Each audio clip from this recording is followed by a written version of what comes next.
Caledonian Elixir.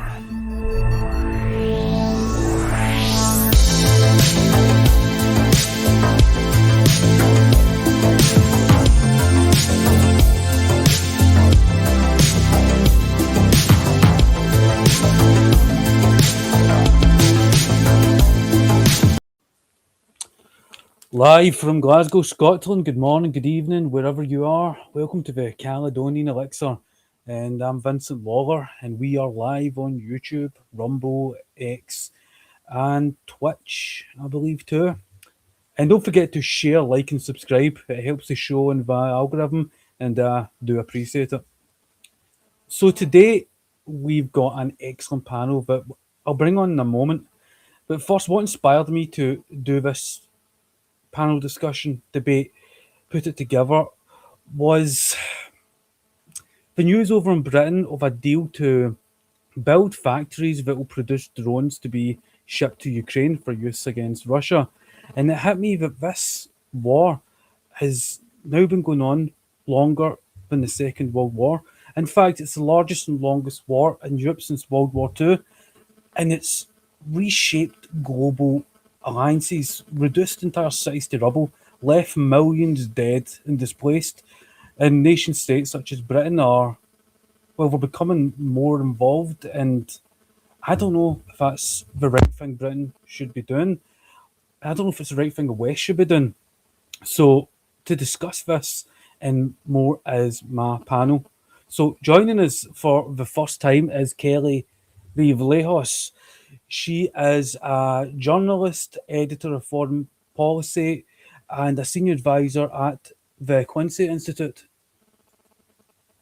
Hi. Hi, Kelley. I just have to correct you because I'm the editor of Responsible Statecraft, but not Foreign Policy, so I don't want to get Foreign Policy magazine in trouble. I think I'm stealing their wind. And is it Kelley or Keeley? Kelley. Okay. And next is Benjaman Balderson. He is a constitutionalist who debates and speaks out against government overreach. Hi, thanks for coming on again, Benjaman. Thanks for having me on, Vincent. And nice to meet you, Kelley. And I can't wait to meet Garland. Steve Poikinen is one of my best friends, so them two are very close friends. So it'll be interesting meeting him. So thanks for having me on this. It's gonna be great. Next is Garland Nixon. He is a radio talk show host, political analyst, and Democrat strategist. Hello, but I'm not a Democrat. You know, that's been some years since I was a Democrat. When I was on Fox News, they referred to me as a Democrat strategist. So I see the information you get online. It is really not good. Fake news. I'm independent now. I've left however many parties we have. I usually think it's one. It's Tyler Nixon. Good for you. And next is Whick. He is a streamer and a YouTube debater. Hello. Nice to see you guys. Good to have you on, Whick. And we are also waiting on another guest, Tyler Nixon. He is an attorney, writer, and radio host. So I'm hoping that he'll appear soon. So, as I've got several panelists new to the show, I'm going to explain how we proceed.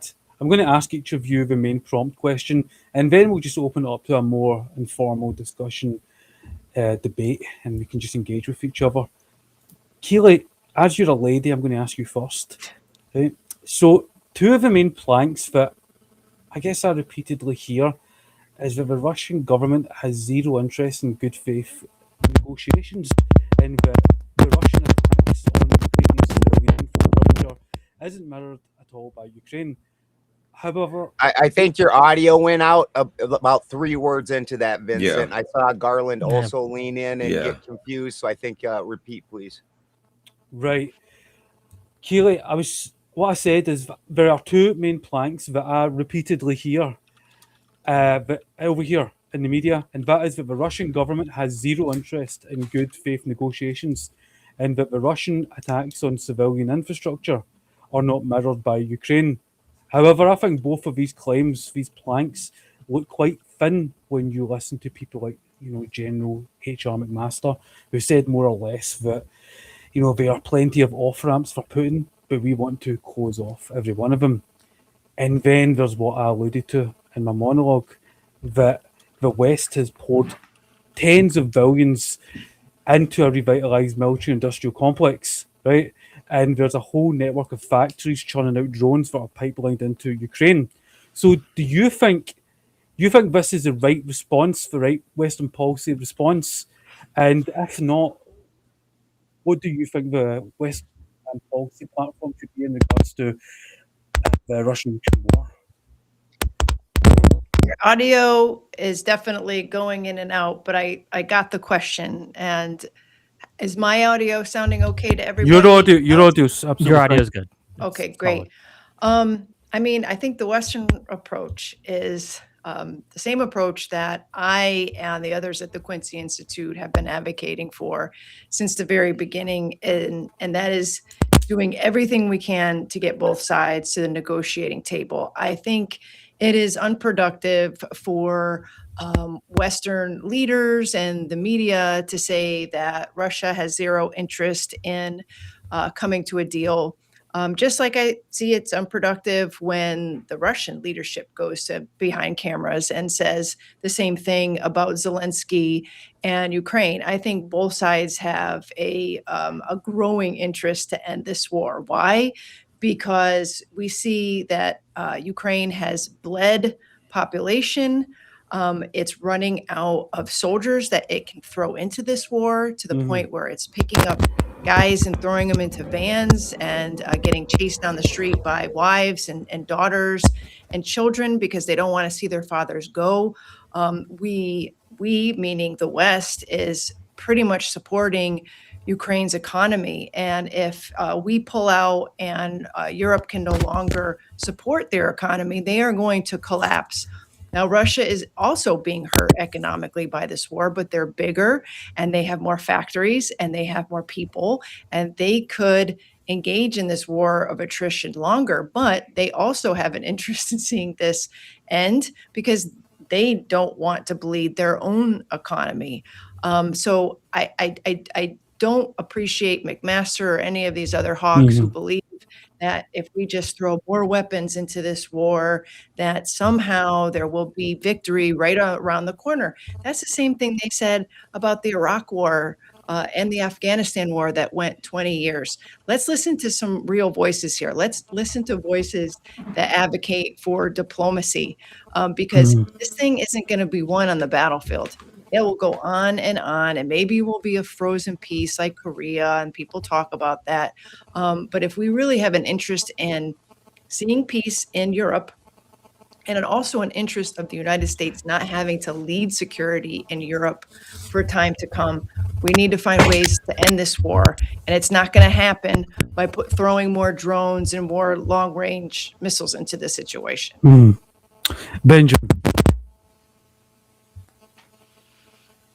Benjamin.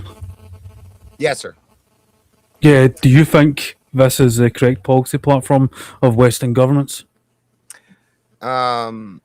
It wouldn't be my policy platform. I don't think it's correct. I do understand a lot of what's happening.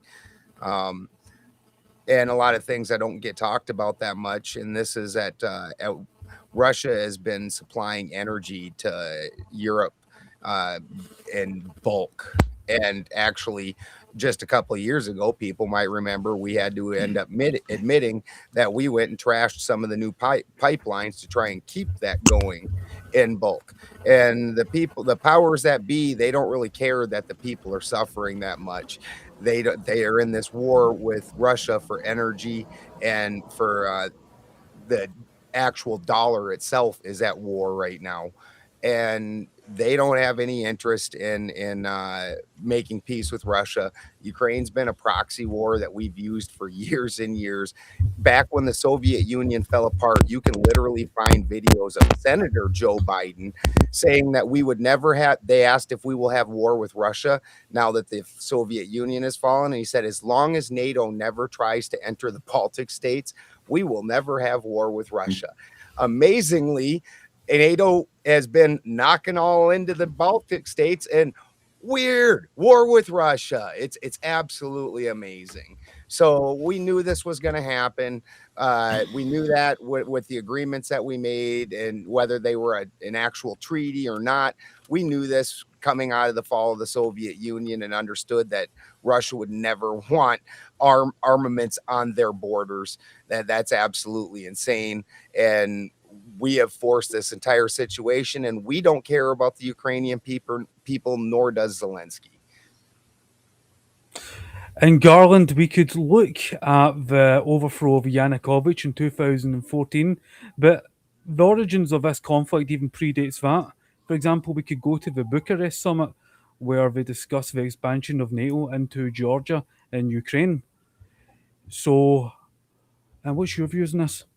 Well, there are a couple of things, because I've been following this for many years, and I think it is kind of absurd to say that Russia has no interest in good faith negotiations, when in fact the Minsk Accords was good faith negotiations. Russia, I've been following this for years and reporting on it as each incident happened. So it started with the Battle of Sepulveda, I believe that was 2014, when the Ukrainian army was surrounded.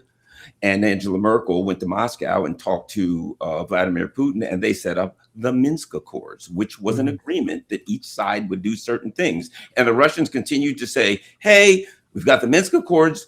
This is what you're supposed to do. Are you going to do this? And Germany and France and the United States and Ukraine didn't answer. So to say that the side that did everything they could to maintain the agreement that they had called the Minsk Accords is the side that isn't a good faith actor is absurd, number one. Number two, a month into the war, we had the Istanbul Accords, where Ukraine and Russia again agreed on a good faith agreement to end the war. And according as reported by the Ukrainians, reported this. Boris Johnson came to Ukraine and told them, no, don't take that. That's number two. So the side that continued to make agreements and say we'll keep the agreement is not the good faith actor, and the side that continues to break it for them is the good faith actor. That doesn't make a lot of sense. And might I add, we have to add this. In Zbigniew Brzezinski's 1998 book, The Grand Chessboard, he talked about taking Ukraine and using it as a weapon against to destabilize Russia. In 2019, anyone can look this up. There was a document that was written called Unbalancing and Overextending Russia. It was written, commissioned by the Rand Corporation, in which they talked about exactly how they were going to use Ukraine to, quote, destabilize and unbalance Russia. So some guy writes a book how he's going to beat up Garland, makes an agreement with Garland, breaks it, and then beats up Garland exactly the way he said he was going to beat up Garland, and then says, I think Garland's a bad faith actor. It is preposterous for anybody to make that. I mean, it's laughable for anyone to make that argument. Tyler, thanks for coming on. My question there is, do you think that the present response from Western governments in regards to the Russia-Ukraine war is the correct response? And if not, what do you think our response should be? So I'll turn to you. Can you hear me, Tyler? Apologies, I think there's a problem with my audio. I'm hearing you. Yeah, I'm hearing you. I'm hearing you. It's just Tyler may be the only one not hearing you. Okay, Whick, could you respond to that? I didn't hear anything from Tyler either. I didn't hear him. Yeah, I haven't heard from Tyler either. Oh, so this is going to be an interesting panel. I think I disagree with all of you. I do not see Putin as being someone willing to give up his imperial ambitions in that region, and it extends beyond Ukraine. Ukraine, I would argue, is just a stepping stone. And we know this because he has said this on multiple occasions, right? He has claimed that he wants to restore like greater Russia. And he's talked about like where that is and how it extends into places like Poland and the Baltics. Balderson here talked about how NATO has expanded into the Baltics. Well, the reason why the Baltic states chose to join NATO, right? Why they were like, maybe we should join NATO, was because and in response to Russian aggression. They were fearing that if they did not ally themselves with the West, they would be under attack by Russian aggression. And the idea that Russia is a good faith actor, I don't see that borne out. They have violated almost every single agreement that has been made. We mentioned Minsk. We could talk about the Budapest Accords. They've been trying, and they've done this in other countries too. This isn't the first time. They did this in Georgia, right? Where they set the stage to provoke a response. This is their MO. They provoke a response to have a soft justification for going in and taking an area over. And yeah, it should be an interesting discussion. I'm happy to have it. So I guess to answer the question directly, I think the West needs to take Ukraine more seriously because it is the most important war currently going on in the world. Tyler, can you hear me now? I still don't think Tyler is. I don't think Tyler can hear us. I gave him I messaged him. I gave him a private message. Okay, I would like to play a clip. One, please. I don't know that he'd go to Moscow. Maybe he would. Would you go to Moscow? It's difficult. There are a lot of Ukrainian drones there. That's right. Dangerous. He doesn't want to be hit by a drone. Europe. No, it's hard. It's hard to go to Moscow. Yeah. You know, I remember there was that New York Times piece a while back that pulled the curtain back on how this war has sort of been run out of Wiesbaden in Germany, a US base that's effectively been the nerve centre. And that's where the 2022 counteroffensive in Kharkiv was coordinated, the failed counteroffensive in 2023 to sever the Zaporizhzhia land bridge, and more recently much of the drone campaign. So, Garland, I'm hearing in the media a lot that Ukraine is now winning the drone war. And don't get me wrong, some of the footage we're seeing out of Russia with the drones hitting the Russian infrastructure, I mean, it looks bad. But is it really accurate to say that Ukraine is winning the drone war when it is the EU that is funding the bankrolling, basically the construction of the drones? The drones are being built in Britain and it's been coordinated in Wiesbaden, Germany. So is it even accurate to say that it's Ukraine's drone war? Well, I don't even recognize Ukraine as a country as far as I'm concerned. It is a tool of the NATO military, nothing more, as far as I'm concerned, based on what I've seen. I mean, and let me just say this. Our friend from Whick TV made a lot of assertions, but you'll notice my assertions were all backed by dates and facts and times. This happened.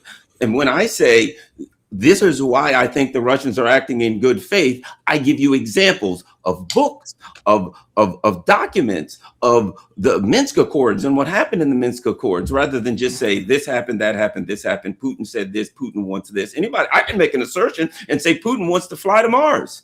It sounds great. It sounds good. And I think he's mistrustful. But to make blanket assertions without backup and data, that's the problem that we're having in the West. It's all based on narratives. Now, the discussion of the drone war from the media that told us that Russia was running out of missiles in 3 months, the media that told us that the Russians were fighting with shovels, that Russians were taking, literally, they said they were taking the chips out of washing machines and using them in hypersonic missiles as though we're supposed to be stupid enough to think that the chip in a washing machine will run a hypersonic missile. You know what I mean? So whenever I hear the media with one of these tropes about Russia's running out of missiles or Ukraine's advancing, blah, blah, blah, I kind of do a lot of research myself, but I'd say like this, here's the issue of war. I have a book behind me, von Clausewitz, on war. I would recommend that people do things like buy some books and start reading them and understand the Russian way of war. In the end,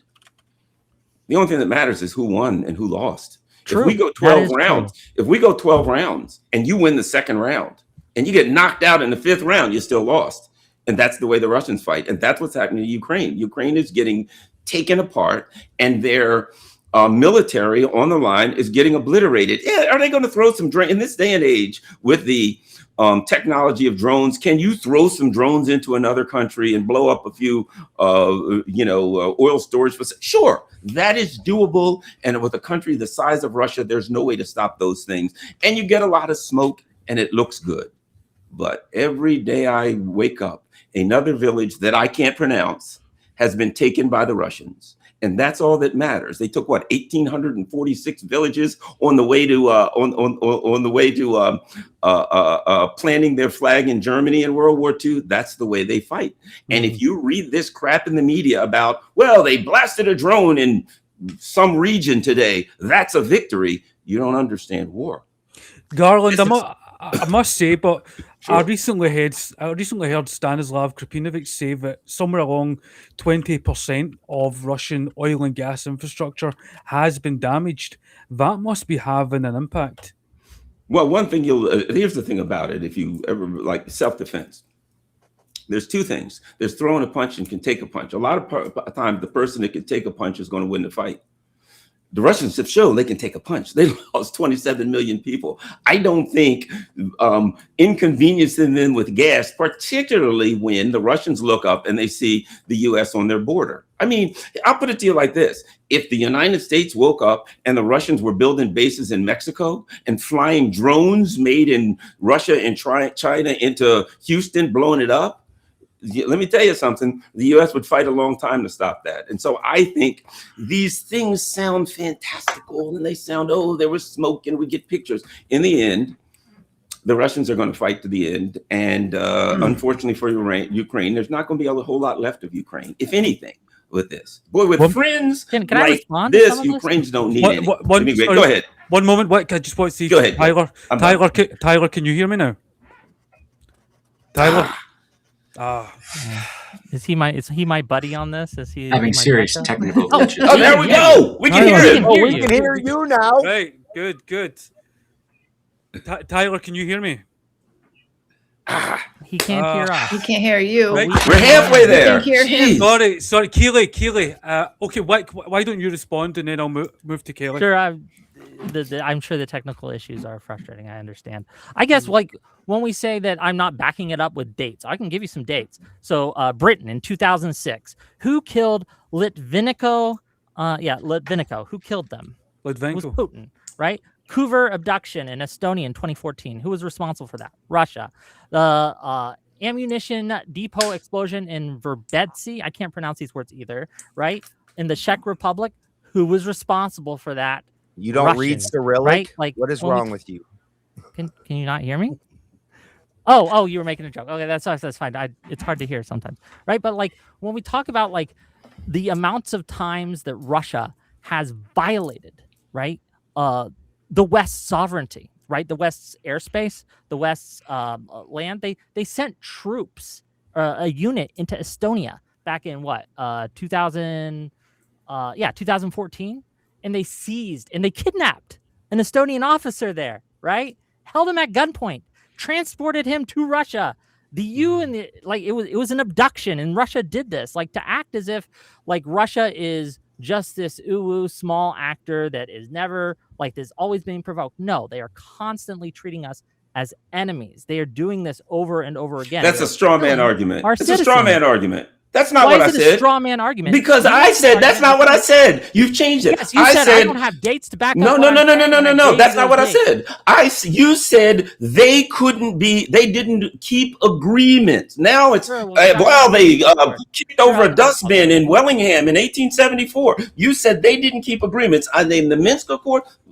Okay, go ahead. Agreements. Now it's every bad thing they February did. 15th, okay, in 2015.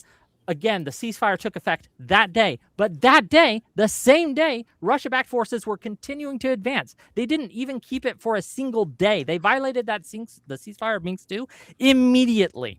And I'll give you a specific date, February 15th, 2015, a specific treaty, the Minsk II, right? Russia-backed forces did this, and we know this because the OSCE recorded it, documented it, and this is how we know. And that's just one example. But again, also I want to address the idea that Ukraine is losing this war. Quickly, Look, please, I want to turn it to Kelly. If Kelley wants to respond, she can, but I do want to address that one thing. I'm open to another question. Well, just finish your point, Mike. Oh, sure. The idea that we know, look, I don't have a crystal ball. I can't tell you who's going to ultimately win this war. I don't know, right? But we do know that logistics are extremely important, and Ukraine has been hitting Russia's logistic trains so hard that they may not be able to hold Crimea. They are struggling, and I don't think you can undersell that. But anyway, that's enough. I've ranted long enough, and you can respond if you like.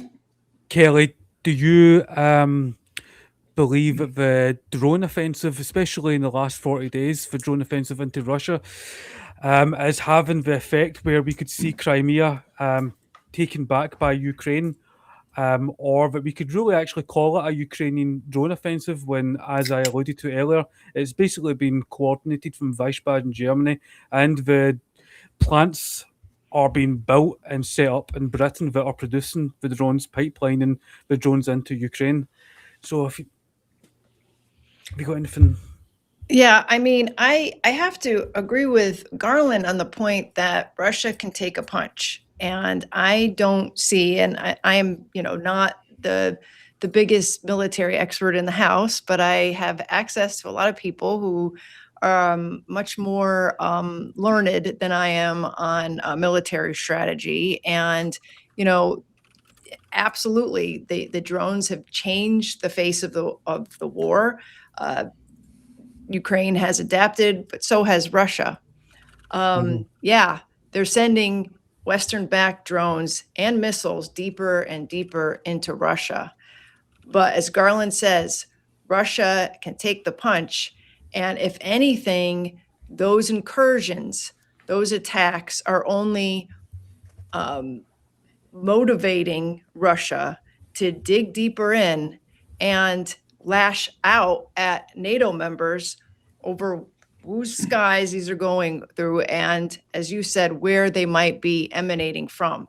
So what I see is a dangerous escalatory spiral in the making here. Now, I know people have been warning for years now that there are all these red lines, and at some point Russia is going to lash out at NATO, and it's going to bring NATO in and the United States into a direct confrontation with Russia. So far that hasn't happened.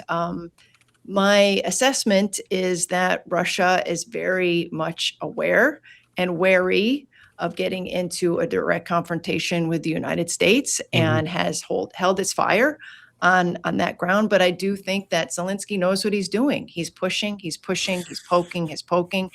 I think he would love it if Europe and the NATO members came into this war directly and officially. And I think we should all be mindful of that has been his pursuit from the beginning, to get us more involved. I mean, we obviously have been involved to the tune of billions of dollars, but so far we haven't gotten in a direct fighting war with Russia. And I'm afraid that this current, escalatory development, the drone war and the deep incursions, as well as terror attacks. There was a bombing in Moscow over the weekend. Is going to lead to something a lot more dangerous if we don't get to some sort of agreement sooner. And also the difference is when you compare the drone war between Russia and Ukraine, Russia has the ability to down most of the drones that Ukraine are launching. That's a good point. Yeah. I mean what we're ignoring here is that Ukraine has virtually run out of missile defense systems. They are begging for more, and we don't have them to give. There was just a report today that said, or a few days ago, that from Center CSIS had released some new data saying that we've depleted more than 50%, I believe, of our Patriot missiles and our THAAD missile interceptors. That is what Zelensky wants. On top of that, we have depleted our ATACMS and other long-range missiles in our war with Iran. So we don't have any more of those to give Ukraine. And so we got to face some realities here that they're not going to be able to fight this war without a stronger pipeline from Europe and the U.S. That pipeline is starting it's starting to become a trickle in terms of the assistance, because we can't make these weapons fast enough to give them. And I don't think Trump wants to, because he knows that our stockpiles are down for our own national defense and our own wars, including the one we started with Iran. So this isn't looking too good for Zelensky. And you make a great point about the missile defense capabilities on Ukraine's end. And moreover, with these factories being built in Germany and Britain, it's putting a bullseye, a target on us too, which I would rather not have. Benjamin? Yeah, Iran has shown that they at least have an understanding of attacking the things responsible for the damage that they're taking. And I understand that we pretend like, oh, they attacked all these nations. Well, they're very specific with what they're attacking. They're attacking the components we're using to attack them. And yeah, so that's absolutely legitimate. And 100% historically, attrition is Russia's best friend. I think the Tartars were the only ones that were able to particularly defeat that attrition when facing Russia. That is their primary weapon. You look in so many different ways, we're at odds with them, and that's what people don't understand. Russia in 2016 burnt all their GMO crops in the entire country to the ground. They planted the entire country with organic. They're on the cusp of being an organic leader for the whole world. The energy that they were providing Europe, that if you couple that with the fact that Russia, unlike most countries, has been paying off their debt at a mad rate. Russia, even though they don't have any money and we tout that, they've also been getting rid of their debt. We're only rolling in at 40 trillion plus another 200 trillion in money that we don't have, but it's coming due.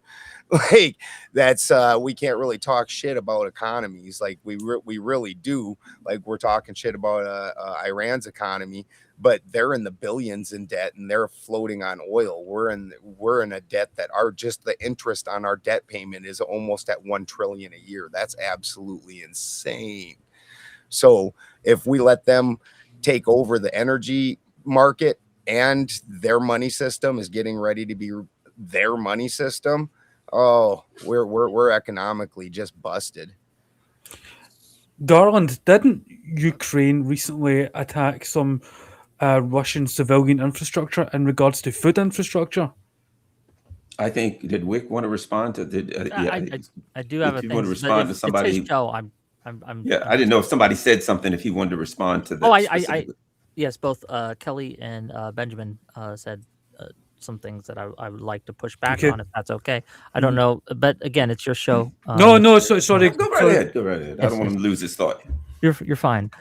So again, this idea, and this is to you first. Do you mind if I call you Vincent? Is that okay? Yes, that's fine. Okay, great. Caledonian is a bit of a mouthful for me, and I have trouble pronouncing things in general.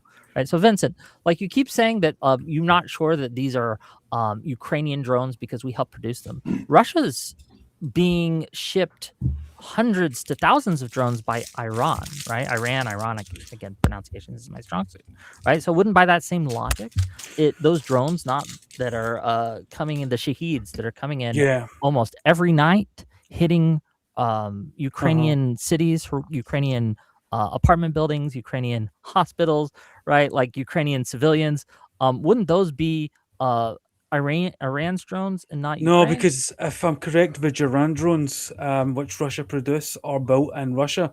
They may be back-engineered Shahed drones that Iran originally provided them, but if I am correct, Russia produces their own drones. I'm sure that some of the drones are produced in Russia as well, maybe even a majority, but they do get it. Well, prior to the war, this may not be true anymore, right? After we struck Iran, but they were getting shipped in Shaheeds, right, to the tunes of hundreds to thousands. And again, Ukraine also produces its own drones. It also produces homegrown drones. It doesn't just get drones from the West. And I guess to Kelley's point, right? Like I don't think that either of us are in a position to say how our stockpiles of air defenses and things.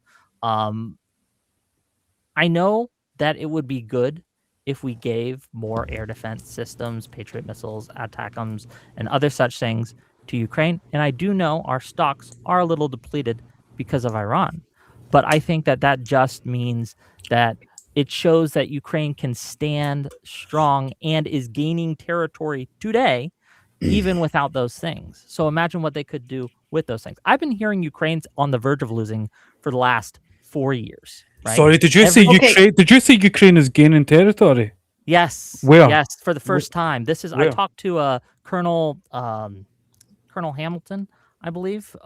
He's an ex-retired Army colonel. I spoke with him last month, and for the first time in a long time, there have been territorial gains by Where? Ukraine. Russia's has been stopped, and a net gain is happening by Ukraine. At least when I talked to Okay, him last you month. not just because Russia has been stopped in a particular oblast in Ukraine doesn't mean that Ukraine is gaining back territory. So can you tell me in what part of Ukraine or occupied Sure, I can look territory? it up. That's fine. Tyler, while you do that, Tyler, can you hear me now? Do not believe Tyler can hear me. Okay, Garland. Yeah, go ahead. And what was the question? Could you what was the question again? The question was originally about the drone platforms that are being built in the EU and the UK to be used against Russia. And can you really call this a Ukrainian offensive? As to what I alluded to, these systems are built in Britain and coordinated from Germany. So I struggle to get my mind around the sound bites that I'm hearing in the media that this is a Ukrainian drone offensive that has turned the war around. This to me looks like an act of desperation to hit civilian infrastructure, to hit oil and gas targets, to hit the wildberries. It seems desperate to me. Yeah, well, a couple of things. Turn the war around. A war is fought on the ground. A war is fought for a normal Western way of fighting. The war is taking territory. For the Russian way of fighting generally is to destroy your capability to fight, to destroy your soldiers, to destroy your equipment, and then the ground takes care of itself. So I would say at this point, what we're looking at is, yes, there's some drones being thrown at Russia, and some strikes are happening. Lately, there's been a significant amount of missiles and drones strikes. I mean, really powerful missile and drone strikes on Kiev. Odessa has been pretty much, their ports have been shut down. Ukraine is effectively a landlocked country now that they've lost their access to the sea. So I don't see how a country that has become a rump state now, that has thoroughly lost its access to the sea, can say things are getting better.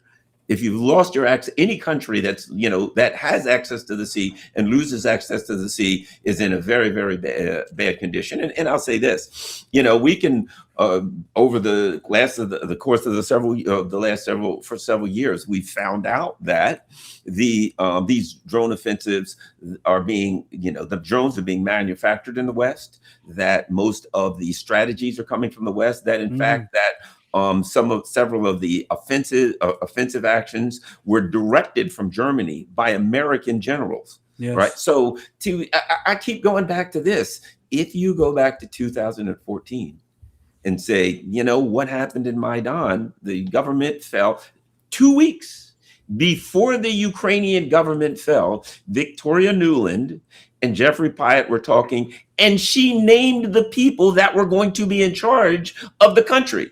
And then 2 weeks later, shockingly, the country fell.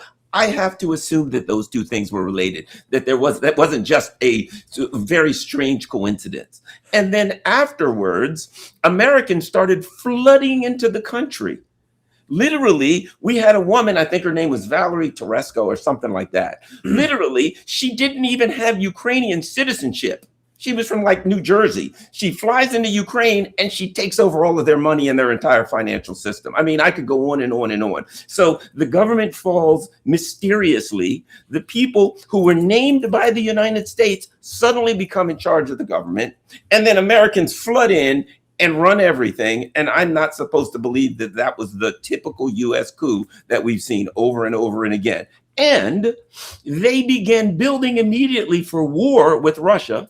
2019, Alexei Arestovich, former head spokesman for the government of Ukraine, says, we know in order to join NATO, the price is a big war with Russia. Well, bad news for them. It's a price that they can't afford to pay. And I will guarantee you this, there will be no Ukraine when this is over and done with. The other thing is this, and I think this is important to understand, and that is that what the so-called supporters of Ukraine, and I don't want supporters to support me right into the grave, but the so-called supporters of Ukraine don't seem to understand is this.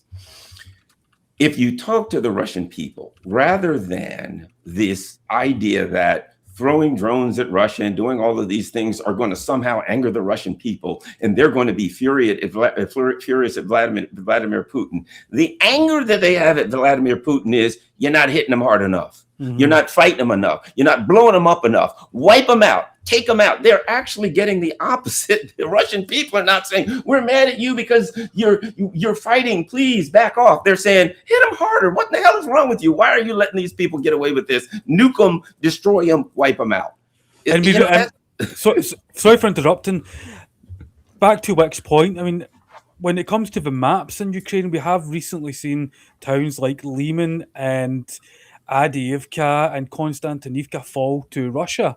So I don't know if Kelley would like to respond to us or Benjamin, but can you address Wick's point that Ukraine is taking back territory? I haven't heard anything like that. That was directed at Kelley, not me. You can answer, Ben, if you want. I mean, anyone who's aware of Ukraine taking back territory? No, I am not aware. I'm aware that they've been holding Russia in places. It's like we've said, it's a war of attrition. The drone war has enabled both sides to get in their punches, so to speak. But I would like to address what Whick said about the depletion of missile defense. I mean, it is so important to emphasize that Zelensky would not be coming to the United States and begging for help, particularly with Patriot missiles, if he didn't need them. Now, are they able to go toe-to-toe right now with Russia on the drone war? Yes. But they have run out of missile defense to combat Russia's ballistic missile offensives, which, as you know, when you read the paper every day, you see that Russia is mixing in its offensives with ballistic missiles and drones. And so we've got to the point where Zelensky is asking the United States, Trump, to give Ukraine licenses so they could make Patriot missiles in Ukraine themselves, which would be a terrible, terrible idea for so many reasons, not the least of which giving Ukraine, which is a notoriously corrupt system, our blueprints, our intelligence for the most prestigious weapon system we have is just like giving them keys to the car and saying, we hope you don't drive off with it. That and the fact that they will never be able to build a Patriot missile inside the country without our assistance, without components coming in from Europe, without components coming in from the world market. And so it's kind of a bridge too far. But the fact that they're asking for that and so much more tells me that, yeah, they do need them. They can't do this alone. And so the more that we promise them things that we can't give them, the longer this war goes on and the more that Ukraine destroys itself, like Garland said. I mean, it's not hyperbole to say that they are at a breaking point right now, population-wise, economy, and militarily. And we're just helping it along because we have our own agenda that we're pursuing there. I'm going to attempt this one last time. Tyler, can you hear me? Okay, that was a bad idea. Tyler, I'm sorry, buddy. Tyler must go. Sorry, Tyler. Whick. See you later. Yeah, I have a lot to say to that. Yes. So I can make you aware of the areas that they have gained territory recently, and once again, even more importantly, perhaps stopped a lot of Russian territory gains. Now, look, that there always going to be this push and pull, this back and forth that's happening, that's been happening across the front. But for the first time in a while, it's been a net territory gain for the Ukraine. I'm gonna butcher these names. In Western Zaporizhzhia, the west of Orkiv, That Ukrainian was good. troops. That was quite good. Your pronunciation. It's not gonna carry on. Okay, Ukrainian troops have advanced along the Steperisk-Plavny axis towards Kamyansky, Novandrivka. They've been counterattacking there, and again, these aren't large gains, but they are gains, right? They are showing that they can hold their own, and I just frankly disagree with Kelley's assessment of the situation. Now, yes, would it be nice for them to have more air defense? Would it help them? Absolutely. Absolutely, it would. It would be better. They would have less casualties. They would have a better ability to push and a better ability to resist Russian aggression. However, they have been doing this for years, and they've been suffering the ballistic missile strikes, the drone attacks for years. And they have, like, you talk about Russia being able to take a punch. I think Ukraine has demonstrated that they too are able to take a punch. True, but Ukraine does not have the demographic depth to take this for as long as Russia. I think that you guys are underestimating how drone warfare has changed the game in unmanned assaults, which Ukraine has become expert in, right? That we are learning how to do from, like in the West. We are learning the tactics of the new era of war from the Ukrainians, which has demonstrated a resiliency, right? An expertise that we just haven't been able to replicate. In Iran, for example, we were being under attack by drones, and it was the Ukrainians who came in and helped us to stymie some of those attacks for much, much cheaper than we were doing it with our Patriot missile systems. They're like, well, you're wasting a lot of money here. Here's how we can protect you and help you there. And they've fundamentally helped us lessen casualties on our side in the Iran conflict. Now, that said, right, like, again, I don't have a crystal ball. I can't tell you who's going to win in the end. I'm not going to pontificate on I am an expert military general that can see all things in the future. But when we talk about Russia being able to withstand casualties, look what happened at Afghanistan, right? Afghanistan won. They drove out the Russian Empire, right? And they had similar, right, a dichotomy. Like Russia was an empire, the USSR. They had so many more industrial capacity, so much more manpower, and yet Afghanistan was able to resist and stop them. I think Ukraine has every ability to do that as well, and they have demonstrated that they will. And I think it's important to, and I'll let you go in a second, I think it's important to support them because, once again, I don't think Putin will stop. He must be stopped. And Ukraine is the place to do it. It's the domino, right? We talk about domino theory, right? It's the domino. If Ukraine falls... I remember that from Vietnam. Yes, but it wasn't incorrect, right? It wasn't entirely incorrect. And I'll tell you why. Putin has said that, what do you think when he wins in Ukraine? He's going to consolidate his forces. He's going to basically use the gains that he's gotten in Ukraine to replenish his losses. And then I guarantee you, he's going to test Article 5. He's going to test our resiliency. And he's banking on, and he's been, again, why hasn't he done that already? To make sure that when Article 5 is called, that America sits out. And so the largest country in the world... The largest country in the world, the one thing they need is more country. They need more resources. More resources? Russia, yes. Who has more oil and gas. They got a gas field the size of Europe that they haven't even touched. The idea that Russia needs more space. or more, or that they need more resources, I'll just leave it at that. Never mind. I mean, if that's your position, hey, I can't push back on that. I can't push back on that. Is the Democrat version of the Iran boogeyman that we've also had to listen to for 30 years. And all it is the propaganda wing of the government trying to convince the people to get into war. And the Democrats are like, this one's our favorite. And the Republicans are like, this one's our favorite. And the people are like, we ain't got no more fucking money. None of it's our business. Could I jump in just for 1 second? Yes, Vincent? You know, you make a good point that Ukraine might have the heart and spirit to dig in to resist Russia. But the point is they don't have the money and the resources to do it without us. We were able to engage in a war against the Taliban for 20 years, and we still lost that war. But it went on because we were making money. We were printing money just to keep that war going. And it was a massive sinkhole. Ukraine doesn't have that luxury. If we pull out or the Europeans pull out, they can't sit there in a war for 20 years against Russia. They will fall.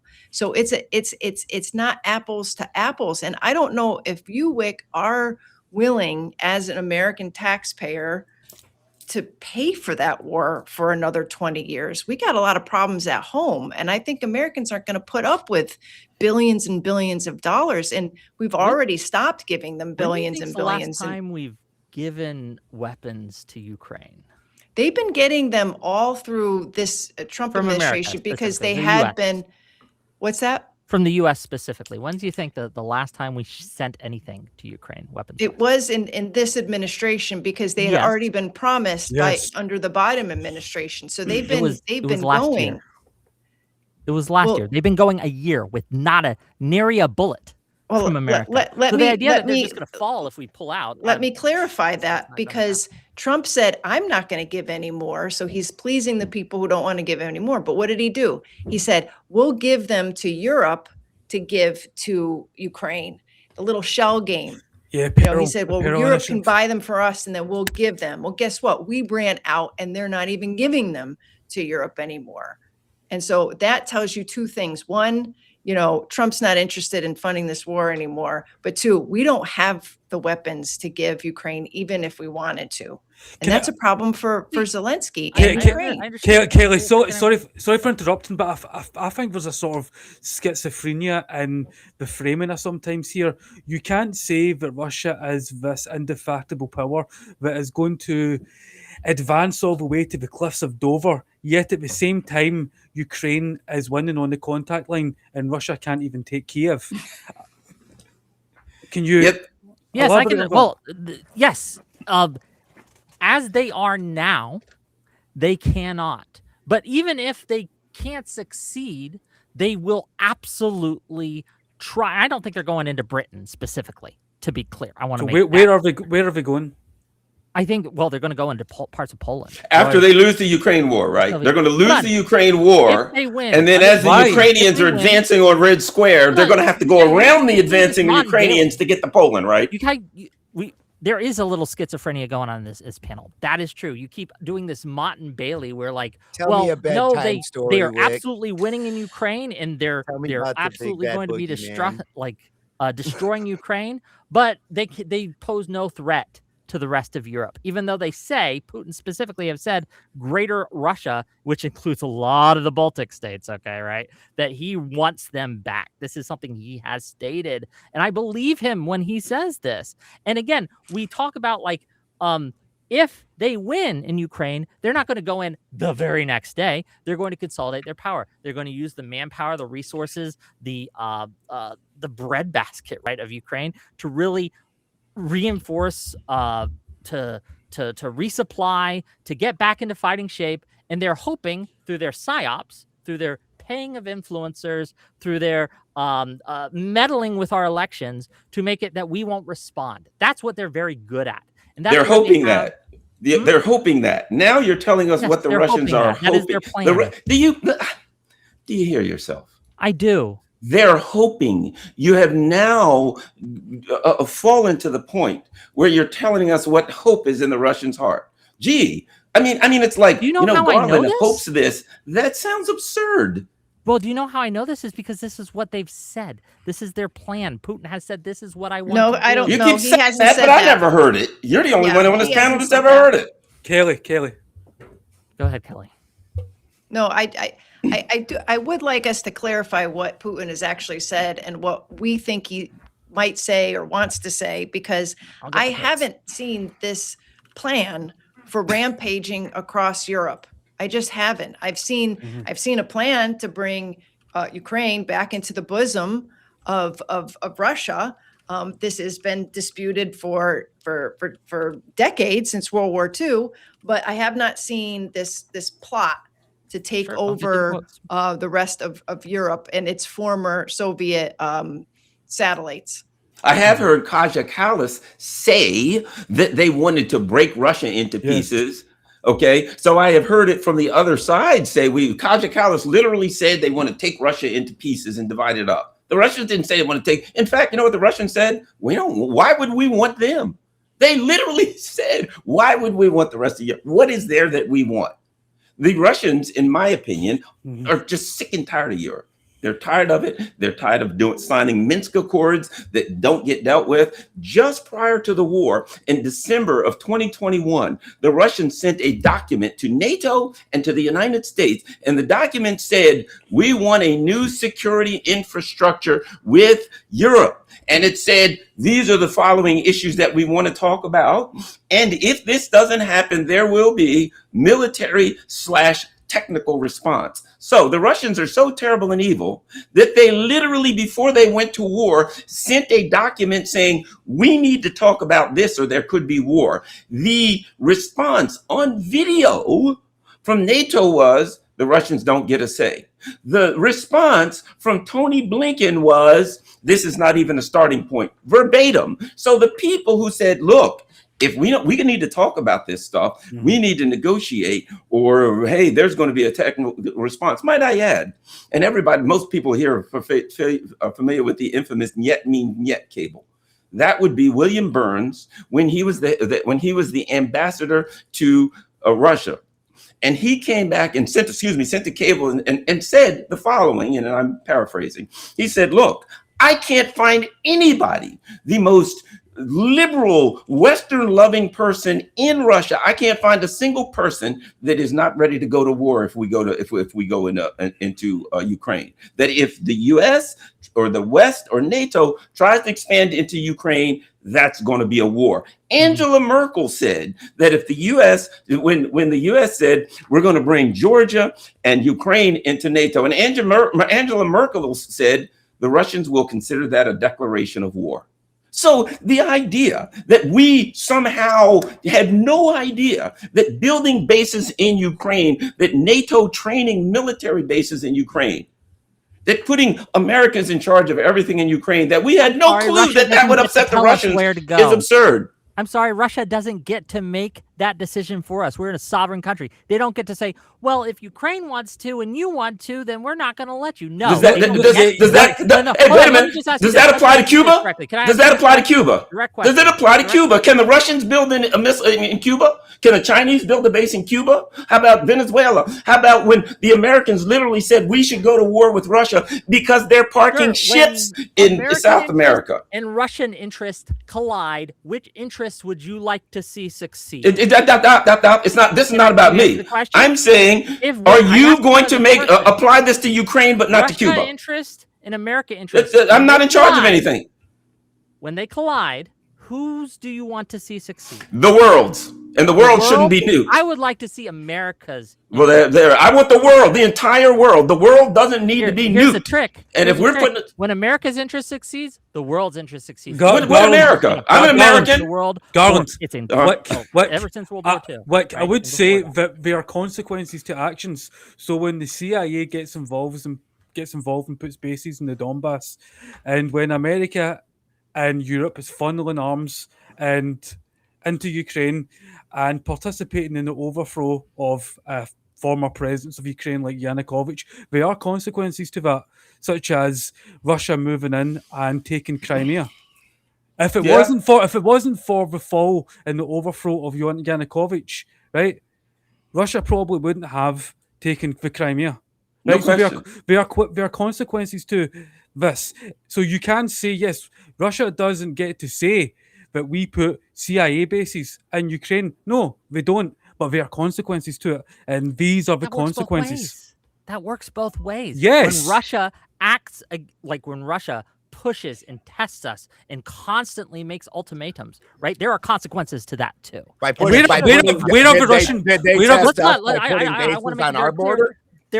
There are two forces in the Ukrainian and Russian conflict. There is the moral side, the good side, which is America, which is the West, which is Ukraine, and then there are the imperialists, Putin imperialists, who want to basically take a land grab like they did with Crimea, right, and take all of Ukraine, its entire territory, right, not just the Luhansk and Donbass, right? It wants it all if they can, but we're going to stop them because, again, like people make this mistake often that war is always bad, and it is to an extent, but is not the worst thing.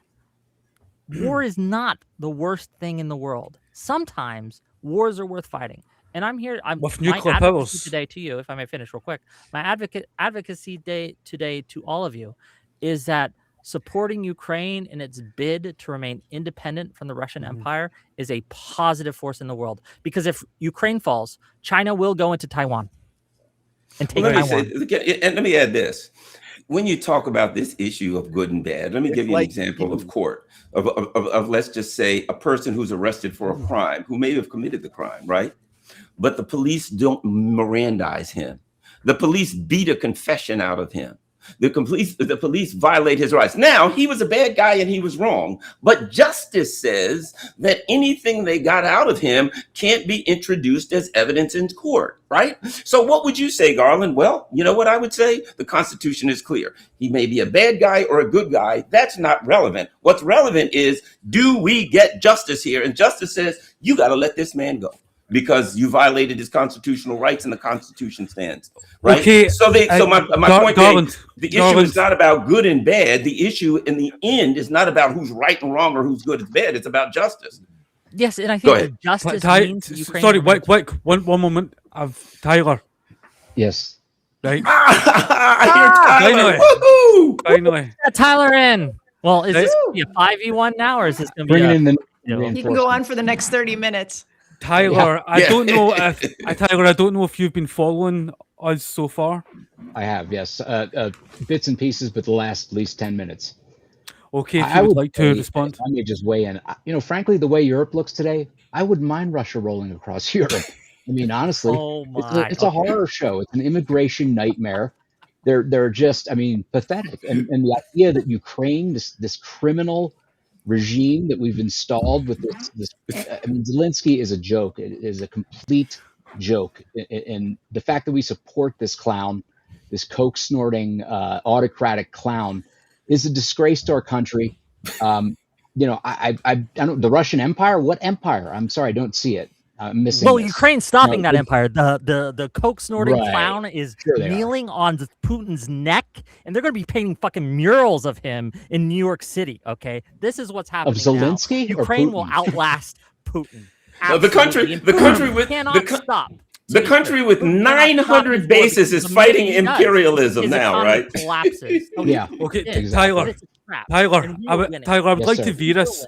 I'd like to veer us away a little bit from what we're talking about to Trump's response. So when Trump was re-elected, there were many voices in the left that were voicing concerns about how Trump would, Being he had an alleged fondness with Putin and that he was going to pull the rug out from under Ukraine, and I think he's actually done the opposite. Can I invite a buddy just real quick?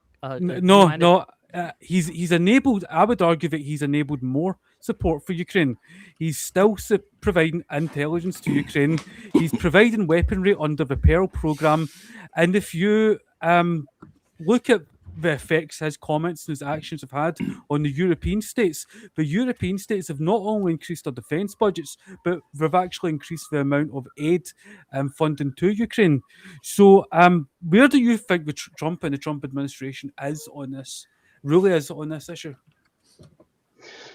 Well, I think first of all, they did more. The first Trump administration did more than Obama's administration did to help Ukraine, as far as arming them up and providing support. But look, I mean, where the Trump administration is stuck with what is the result of, frankly, the Democrat policies over the last, say, 15 to 20 years, and this obsession with Russia hatred. I don't get it. It's funny, when Russia was communist, the Democrats had no problem with them, right?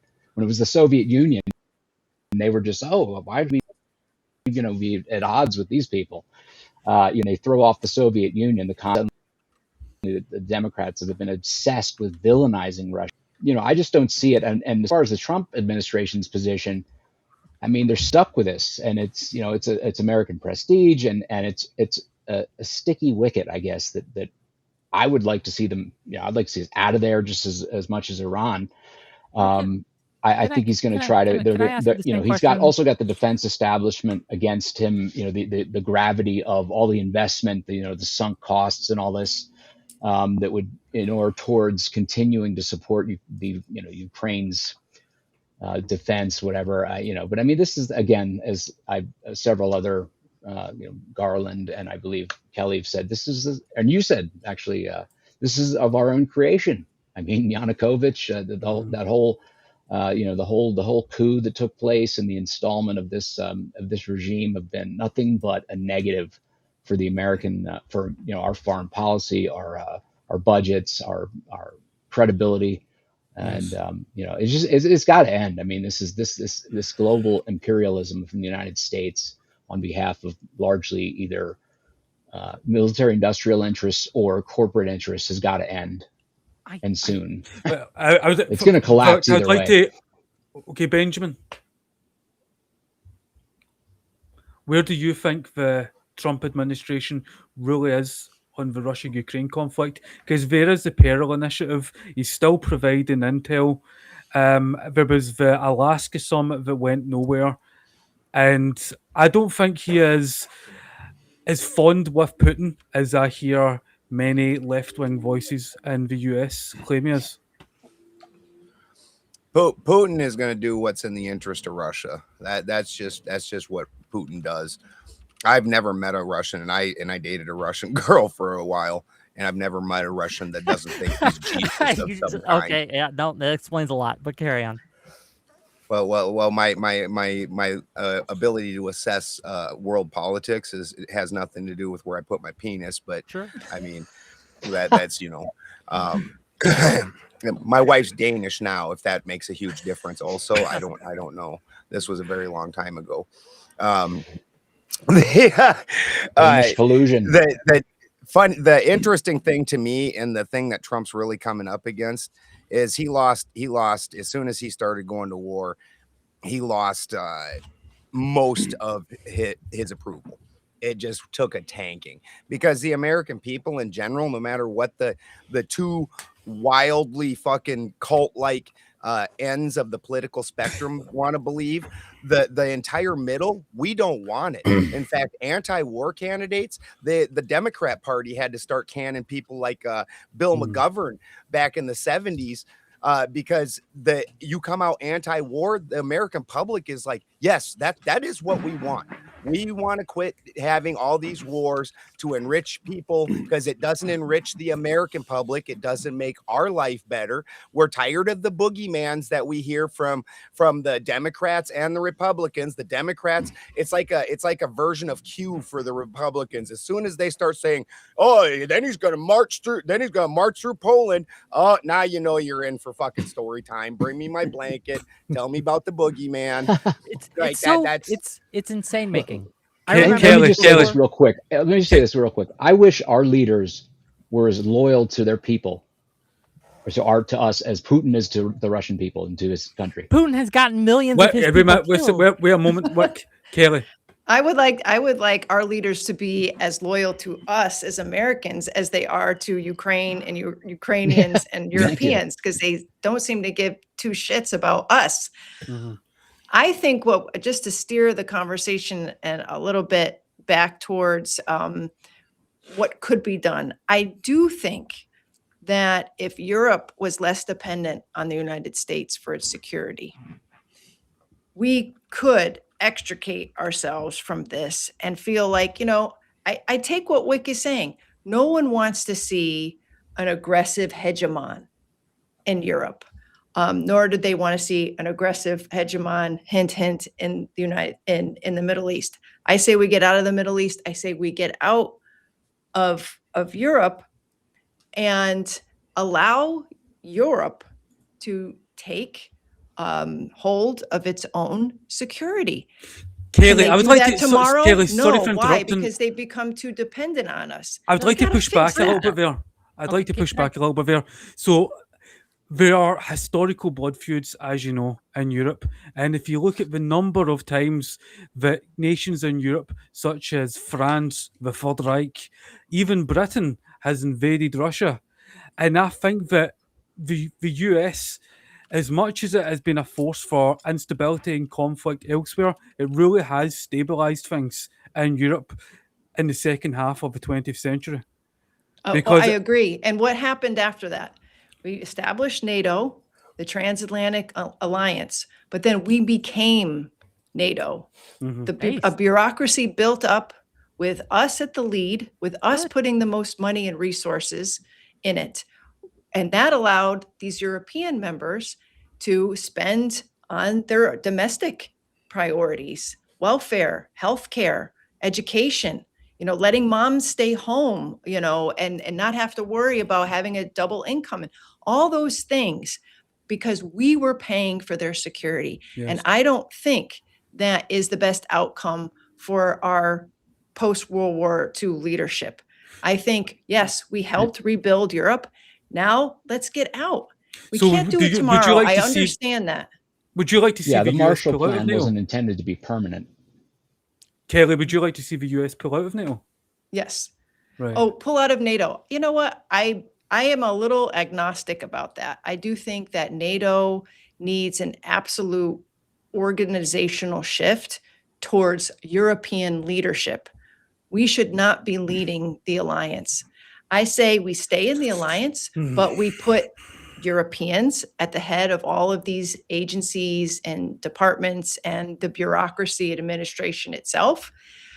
We allow them to pay.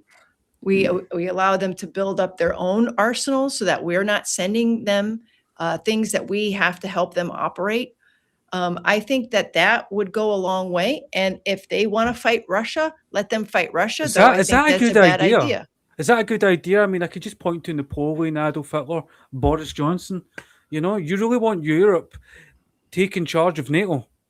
I think they should, because the alliance was created during the Cold War, to create a hedge against the Soviet Union. The Soviet Union is gone. And for all the conversation that we've had and Whick's assertions, it is not a threat to the United States.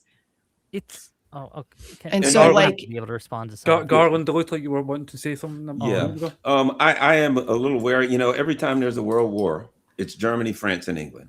I am wary of leaving those three lunatic countries to their own merit. For God only knows they'll start. I'm worried about that too. They'll beat the hell out of each other. If they can't fight anybody else, then they'll beat the crap out of each other. That's what history tells us. Number one. So I think they need some sort of adult leadership there of some kind to keep. Are we the adult leadership though? I don't. Well, no, right now we certainly aren't. So there's none. But the other thing that you have to take into account right now is this. Earlier when Whick said America, what do you mean when you say America? When you say Germany, England, and France, what are you really talking about? And here's what I mean. Right now, what's Merrick's leadership? I mean, what his approval rating is down there with toe fungus. You can put Merrick's, Macron, and whoever's in charge this week of England together, and you're lucky to get 25% all together. Most of them are despised by the people in their countries, and they are the ones who are dragging their countries into certain nuclear annihilation, because if they go to war with Russia, there is no question they'll all be annihilated in a nuclear conflict. So can I just say one thing and then I'll zip it? Sure. Go ahead, Kelley.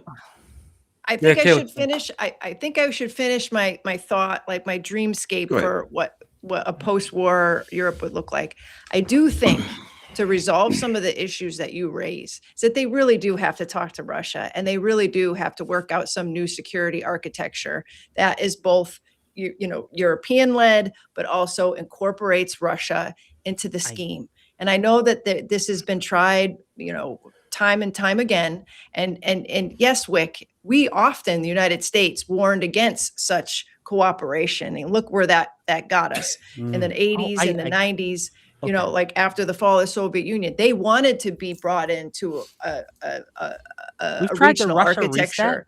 Over and over again. It does not work. It has not it doesn't work because we blew it off. Can I just push Yeah, back? you look stressed out, Wick, so go for it. I am. First of all, do you guys mind if Destiny joins? We've got a full 5 house versus 1. I would like someone who's on my side who knows a little bit. Okay, bring him on. Okay, I'll bring him on. I'll send him the link. That is fair. As I say that, it's taking Tyler's time. Tyler hasn't got to talk. Tyler, please go on. I mean, it's been excellent comments. I would say, what Europe was, what we rebuilt with the Marshall Plan in the post World War II, is not reflective of what the European Union has become. And it's like, what are we supporting with NATO? Honestly, I mean, it's almost a tyranny in itself that defies what we were trying to liberate Europe from, the way the European Union's been run. So, NATO is an anachronism at this point. And unless Europe wants to become more free and, liberated, truly liberated, instead of under the yoke of this bureaucratic administrative tyranny, then what are we doing? Why are we footing the bill to support this? May I push back on something? Yes, go ahead. Yes, I'm sorry, I'm being a little aggressive here, but there are many of you. It's like 5-1-1 here at the moment, so I understand. So first of all, I think it's a good thing that we lead NATO. It allows us to make decisions and not have decisions made for us. Now, I agree with you that Europe can do more and should do more in order to build up their military, build up their production, all these things. I'm not opposed to that. But NATO has been the most successful defensive alliance in the history of the world. And the fact that people are advocating that we pull out of NATO or just agnostic toward that is wild to me. Putin is a threat to the world. If we pull out of the Middle East, if we pull out of these places, China, right? Do you guys think that China has our best interests at heart? No. Russia absolutely does not. And they will continue to come at our necks. If we abandon our allies, if we abandon Ukraine, then that's the first domino to fall. And I think that we were going to live in a less stable world. We will be impoverished in many ways. And when we talk about America first or having America's best interest at heart, most of America wants to support Ukraine. We have poll after poll after poll that says most outside of of keeping Russia in check. How is Ukraine our ally? I don't get it. I don't see what the Destiny, it's good to have you on. Have you been following the show so far? Yeah, a little bit, yeah. Okay, so the the question I was asking there is, where do you think the Trump administration really sits in regards to the Russia-Ukraine war? What's your thoughts on it? I think the United States should continue to lead the world in security. I think we should continue to provide services to Europe. I think we get a lot out of it. And I think it's really sad that people seem to want to do things to weaken our position in the world and strengthen the position of Russia or China in the world in the absence of any kind of U.S. leadership. But my question earlier, and I hear a lot of sound bites from media, left-wing media in the US, and from a lot of podcasters too, but there's a fondness between Putin and Trump, and that they're worried that Trump was going to pull the rug from under Ukraine. But my perspective is quite different in this. I think the opposite has happened, and that he's actually enabled more support for Ukraine. You've seen European defence budgets rise. He's also set up the Pearl programme where Europe is buying arms for Ukraine, and he's still providing intel. So what do you think? Where do you think Trump personally sits on this issue? I don't think any of what you just said is true. Do you think that Ukraine is better off for Europe protecting them now, or if the United States would have been a strong ally from the invasion onwards? I don't think Ukraine is better off being at war with Russia. I think we should have resolved this before Wait, it that started. wasn't the question. Do you think that they're better off now with Europe having kind of picked up the slack, or if the United States would have been a strong ally initially? I also agree that they shouldn't be in the war, but Russia invaded them. So, I mean, what choice do they have? I'm saying that the United States is still a strong ally, and that actually because Trump is president, we have stepped up support for Ukraine. We're still providing providing intelligence. There is the Pearl program where the European powers are buying arms from the United States and funneling them to Ukraine. And Trump, you know, he may have met Putin in Alaska, but there was no ceasefire. There was no peace deal. There was that attack also in Valdai in Putin's residence. Do you think that Ukraine is better off now with Europe kind of picking up the slack, or if the United States would have been a strong ally from the beginning? The United States, I believe the United States have been a strong ally since the inception of the war in 2022. I don't think that's really changed, regardless of whether it's Trump or Biden. I think there's a deep state that has a set agenda and overthrown Putin, just like HR alluded to what HR Master said earlier about closing off all the off-ramps for Putin. I don't think that's changed whether Trump is at the helm or Biden. Can I add something? So you think the United States? Well, hold on. So you think the United States has been supporting Ukraine as much as they could since the beginning of the war? Do you think the support has gone down since the beginning after our first package, or do you think it's remained the same in the last 2 years under Trump? No, it's changed. It has changed under Trump. However, Trump gone significantly down from the United States, right? And Europe has had to pick up the slack. So my question was, don't you think Ukraine would have been better off if the United States would have been a strong partner right at the beginning, rather than try to force Europe to pick up the slack? No, I think because of what the United States has done, there are cities in ruins and rubble in Ukraine, millions dead, millions displaced. I think if the United States was a good faith actor, none of this would have happened. Why? Isn't it Putin that invaded? Wasn't it Russia that invaded Ukraine? Yes, but it was also the US who had an involvement way back in 2014 that led to the overthrow of the Ukrainian president, Yanukovych. There was also the... so that didn't happen. But I'm saying Russia didn't invade them a few years ago because of what happened in 2014. Yeah, they did. And in fact, the U.S. even said they would do it. And in fact, Angela Merkel even said that if NATO moved into Ukraine, Russia would consider that a declaration of war. Yeah. So yes, it was documented everywhere. Everybody knew this was going to happen. NATO didn't move into Yeah, NATO never moved into Ukraine, so I don't know where that comment. Yeah, that's absurd. But they expanded right up to to the border. You guys Russia said it didn't want that other countries have joined Ukraine because voluntarily they're able to. Russia is not the Soviet Union, so I don't know why any agreement made there would be relevant. And also, there was no agreement made to the Soviet Union that no new countries would join NATO. The state interests are no different. Yeah, there was. Just because the government has changed in terms of the Russian territory. The state interests have changed because it was the Soviet Union and became the Russian Confederation. What it doesn't mean that they're not still territorially protective and don't want. Is Poland in Russia? Modern Russia is Ukraine in modern Russia? Nothing you said is true. The Soviet Union is not modern Russia. These are two. The countries that were all part of the Soviet Union, the states have fallen off, and a lot of them are now in NATO. I'm talking about as a nation. Yeah, we're talking about the Soviet Union. The Russian people were different under the Soviet Union than they are under the current government. Well, there were states that were part of the Soviet Union that are no longer part of the Soviet Union, and I think they have a right to their own security interests. The Russian state. What was the Russian state the Soviet Union at some point? What is the threat to Russia today from countries voluntarily joining NATO? Well, I think we're seeing it. Yes. They're firing at Russia right now. They moved into Ukraine. Everybody knew what would happen if this war was Ukraine. But if I can add one other thing. Look, let me tell you this. You can say what you want. If I were the president of Russia, I would have invaded Ukraine. And you know what? If I was the president of the United States and Russia and or China started building bases in Mexico and preparing for a war in Mexico, and they had their leaders all over Mexico, I'd invade Mexico. And Mearsheimer talks about. Wait a minute. John Mearsheimer. Hold on a second. One at a time. John, can you hold on a second? John Mearsheimer talked about the issue of great power politics and Mearsheimer discussed said that this. the entire world Can I was finish a collapsed thought in here, the dude? 90s Can I once finish the a thought here? Union fell. Why are you citing it at all? Destiny, one moment, let him finish. Yeah. You can... So, and here's the bottom line.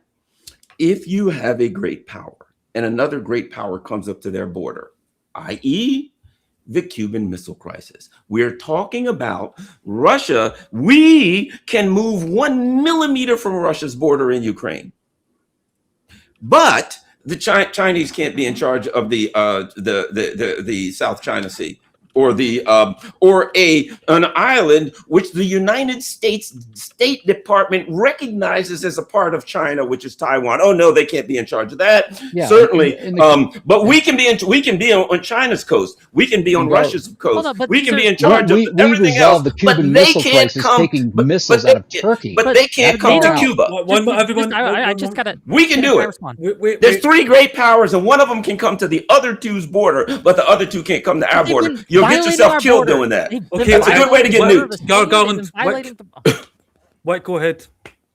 Yes, NATO, like, you guys act as if NATO has been aggressing upon Russian space. It has not.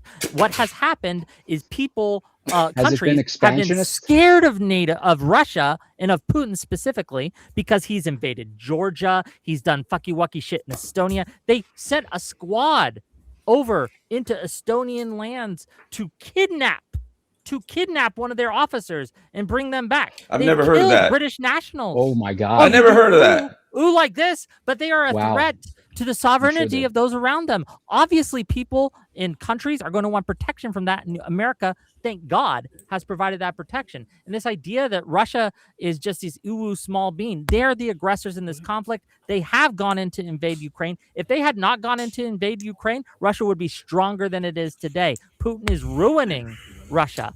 We talk about being good for the people of the country. Putin has gotten millions of his citizens killed in this war. I think over 1 million now have died in this needless conflict. Like one moment, Kelley, I understand you need to leave. Yes, I'm sorry. Yeah, that's fine. Is there any last comments you'd like to make before you go? I don't know. I mean, honestly, Whick, I totally understand your frustration, and I just want this war to end. And I'm of the mind that I don't believe that plowing more weapons and more money into Ukraine is going to resolve that crisis. I have said time and again that this is not going to be resolved on the battlefield.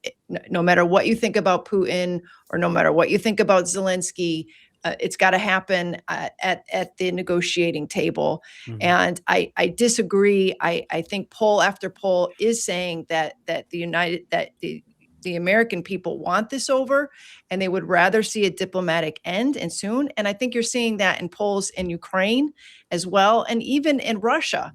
I think people recognize how this is going to end. It's just these powers and these agendas are getting in the way, and it's not helping the Ukrainian people at all. And I as I said in the beginning, I mean, we are helping to destroy that country, because we have convinced them that fighting this to the death is the only way to see forward, and I don't agree with that. Would you just carry one moment again? Kelley, if somebody were to go to war, thank you for coming on. The only way to end that war, Destiny, what and your family to submit yourself to slavery, would you agree to that? Excuse me? If the only way for you to end a war was for you and your family to just enter slavery, to be enslaved, but it would end a war against you, would you agree to that? Oh, she's gone. Oh, good one. Okay.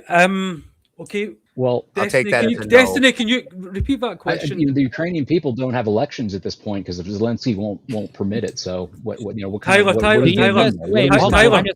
Tyler, are you aware that the laws like in Ukraine allow for withholding elections while they're at war, or are you totally ignorant of that? Does that make it right? Blatantly lie. Does that make it right? It's their law. It's their law. So who is it wrong? So what? It's their law. What do you mean? So what? So what about the law? You think the law matters? So we're not dealing with a democratic system here. We're dealing with a wartime dictatorship. Because it doesn't look exactly like how you want it to look. What do you mean? What does that even mean? What does a democracy mean to you? I don't want it to look anyway. I don't give a crap how it looks. We just need to be out of there. Then why are you telling Ukrainians that they have no democracy because you don't like how their system is set up for wartime?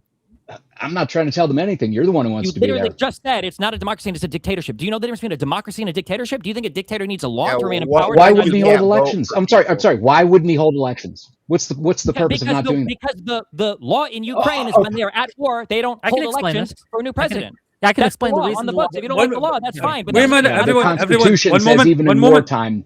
Wait a minute. Right, I'd like to veer us a little bit away, right, from this because we've been covering this question for a while.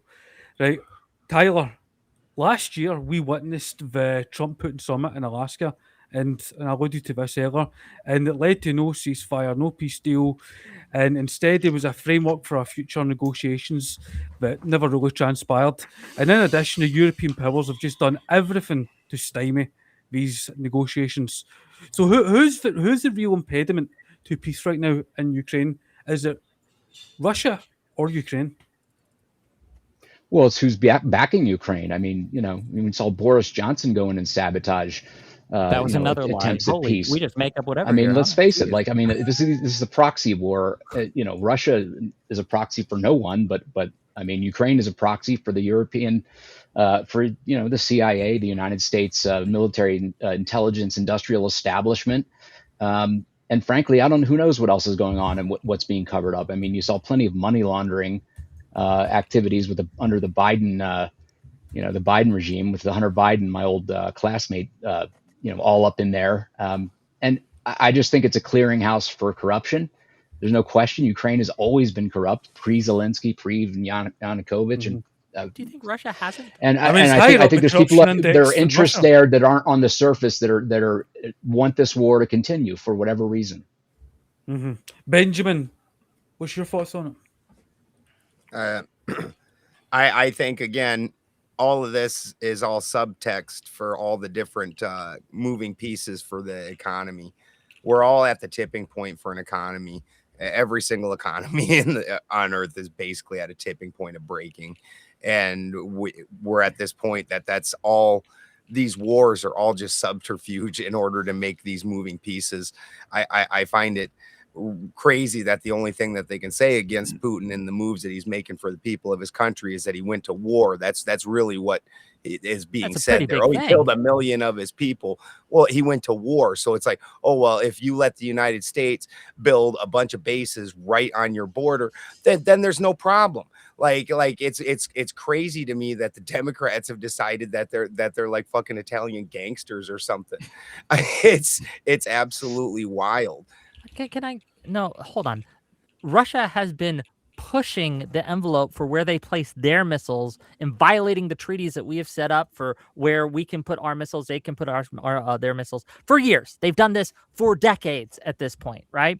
Or 2 decades at this point, right? The idea that we are NATO hasn't been creeping into the Baltic states for decades. But states join voluntarily. It doesn't creep in. That was something you can even find videos of Biden himself as Senator Biden going, people asking him after the dissolution of the Soviet Union going, will we have war with Russia? Is this going to be a continuing problem? He said, no, specifically, if we do not enter the Baltic states with NATO, we will never have war with Russia. Here we are, fast forward, however many years later, we're bringing in Baltic states and we have war with Russia. They're going to war with us because of the Baltics joining 24 Nobody saw years this ago. coming. How could their tanks be so slow? They're even shittier than we thought 24 years ago. You're lying. Destiny, I would add there are consequences to his actions. I'm not condoning the Russian actions, but after the Bucharest, you're giving excuses. Wait a minute, let me finish. Wait a minute, let me finish. Join NATO. They have the right to join NATO. Let me finish. Can't take that right from somebody. Let me finish. But after the Bucharest, and Russia has the right to Benjamin, wait a minute. Russia's borders aren't under attack. After the Bucharest summit in 2008, we saw Russia move into Georgia. Right, so there are consequences to this. When you are talking about the admission of new states into NATO, like Georgia, like Ukraine, consequences to what? Let the guy finish. No, you're just rattling off lines. I'm trying to hear. Answer the question. Do back and forth. Consequences to what? No. He's the guy asking the questions. We want to hear his question. He's doing Russian propaganda. Let him finish. There is no Russian propaganda. He's the guy running this thing. In case you haven't forgotten, I want to hear him. I want to hear. Moscow. For God's sake, we can't hear you answer the question. This guy's a lunatic. Destiny, be quiet. Be quiet. This guy's a lunatic. He don't know how to shut up. Right. So I'm giving you my perspective on this.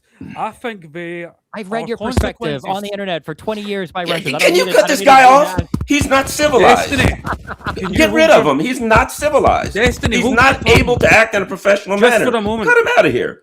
Wait a minute, Destiny, just for a moment, let me finish my point. He can't control himself.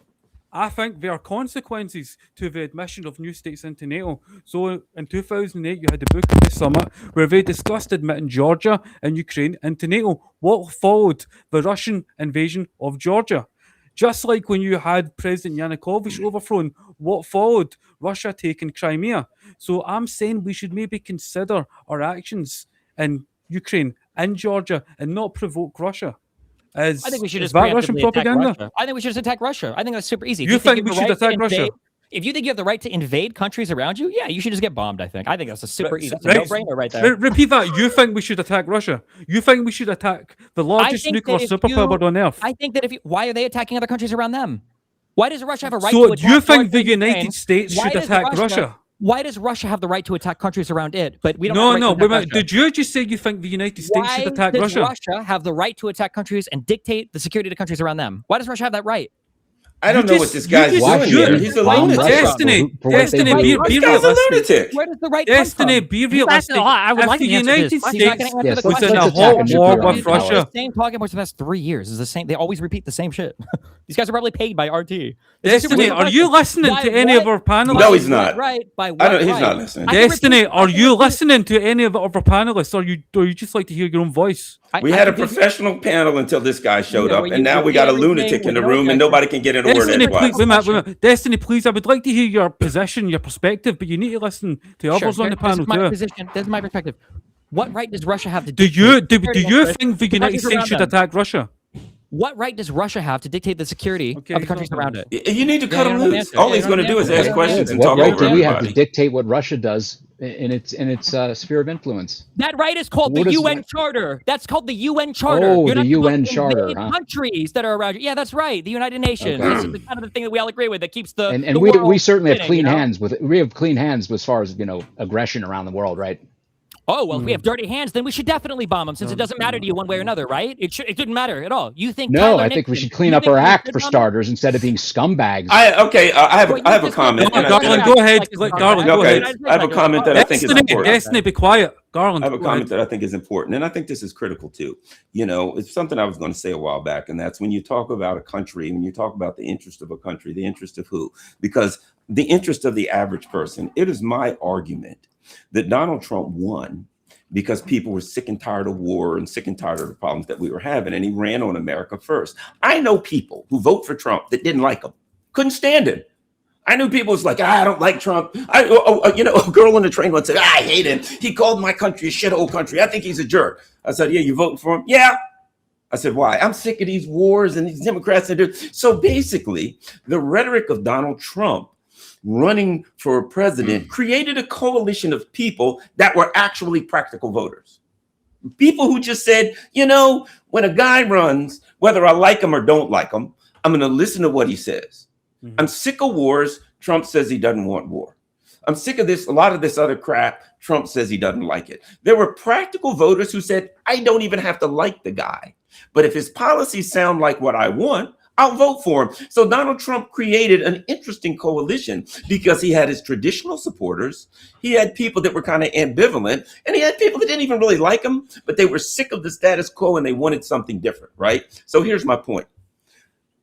They wanted a person who was going to focus on the United States, who was going to focus on our economic woes and get us out of wars and things like that. Right? He had a coalition of people supporting him. They weren't supporting him. They were supporting what he said. So regardless of all of this conversation, the American people, many who didn't even agree on a lot of issues, wanted the hell out of this crap. Mm-hmm. And that's why Donald Trump won, because they wanted out of this crap. And it's exactly the same in Britain too. They're sick of it. How did that work out? Did Donald Trump get us out of wars? No, he did not. Here's what we've realized. And the American people have realized over time is that, again, Putin is not going to stop his war. He can't. He's invested too much into it. If he fails in Ukraine, if he makes some sort of half-ass peace deal, he's out of there. He's staked his reputation on it in a real way. His economy, once they stop this war, is going to collapse. I want peace too, and I want to make this clear. I would love to see peace in that region, but the only way to get actual lasting justice, which you mentioned earlier, and peace in this region is for Putin to be stopped. Now, again, the Ukrainian people want us to continue to support and help them. And what does that, sorry for interrupting, what does that mean to you for Putin to be stopped? For Putin to be stopped, where he is not able to get to fulfill his military objectives. So Putin wants all of Ukraine.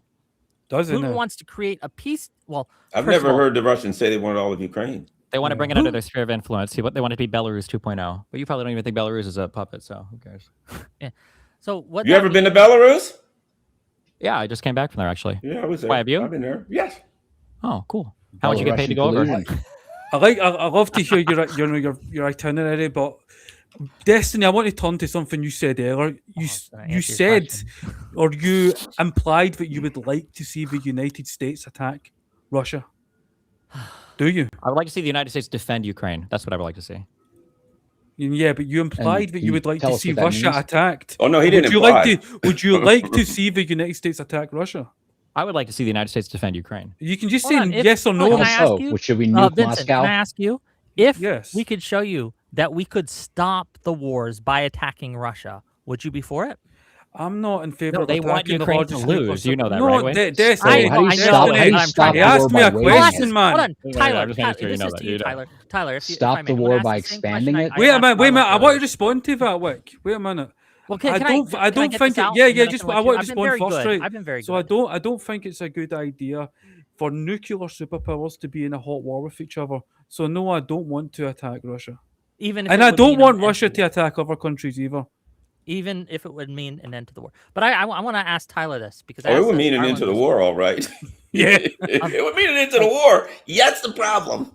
It would end the whole war, in fact. So maybe that's this a good idea thing. That if you're a Putin cockroach, is going to escalate to nuclear arms has been said over and over and over again for the last 4 years. It has not done that, right? I think it's a bluff, and so then don't worry about it then. Right, but here's the thing, Tyler. I'm going to ask the same question I did to Garland to you.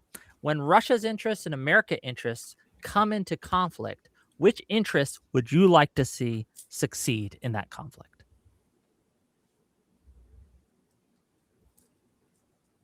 Well, I mean, I disagree with the premise of the question. I mean, I don't think that we're seeing interest directly.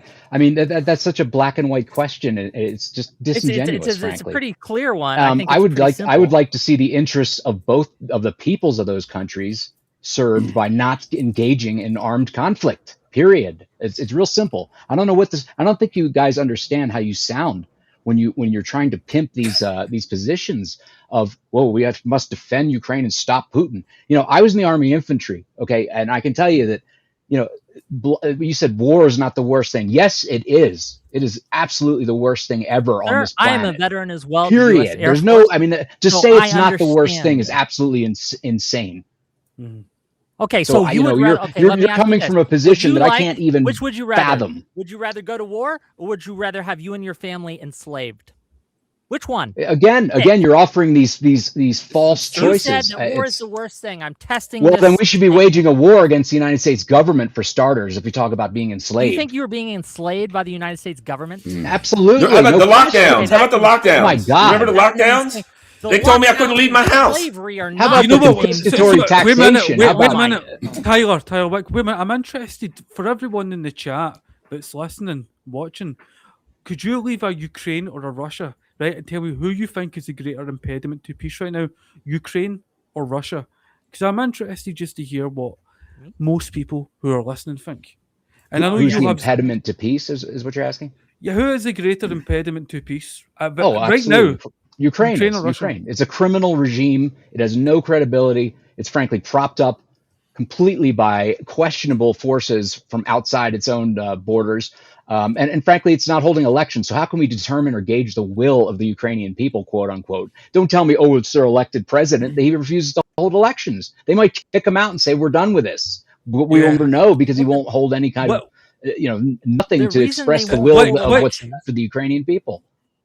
Like for something that can I concerns me. respond to that? Yeah. Wait 1 second, because I want to engage you with this before I lose my thought. Over here, our previous Prime Minister, Keir Starmer, ad nauseum went on about the coalition of the willing, and that if there was a ceasefire, a coalition of Western countries would enter Ukraine and enforce a ceasefire. Doesn't that concern you, knowing that there is that blood feud right now between Russia and Ukraine that would be a demilitarized line with Russia on one side, Ukraine on the other, with Western coalition troops in the middle? Doesn't some setup like that concern you?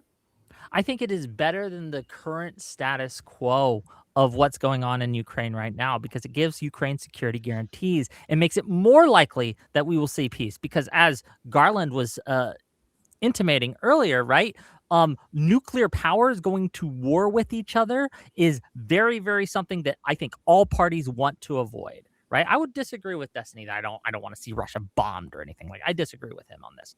But again, it's that was that said out of emotion, or does he sincerely? I think he was just I think he was just frustrated, as I am, that you guys seem to be giving infinite charity to Russia and no charity to the West. And I think that's where are you? Clear. Where are you? It's not true. We're being fair because hold on. You said that again. Weren't able Russia to has answer always. What does Russia fear? What is back to the times of Peter the Great? What was Russia's fear as a people? You guys didn't like it It when was Destiny being invaded. interrupted you, and here you're interrupting me. I don't understand. Well, I mean, if you stop filibustering and we can speak for a minute. I'm not filibustering. I'm trying to get a point out, but I can't because you keep interrupting. Well, I mean, my God, how long is this point, sir? Like this idea that. Again, you can't answer the simple question. You were in the Army infantry. You took an oath to the fucking Constitution, and here you are playing footsie for the Russians, basically breaking your oath for the Russians and for their interests. I'm not breaking my oath at all whatsoever. How would I break my oath? This propaganda, right? That no. The propaganda is the villainization of Russia because of the lockdowns.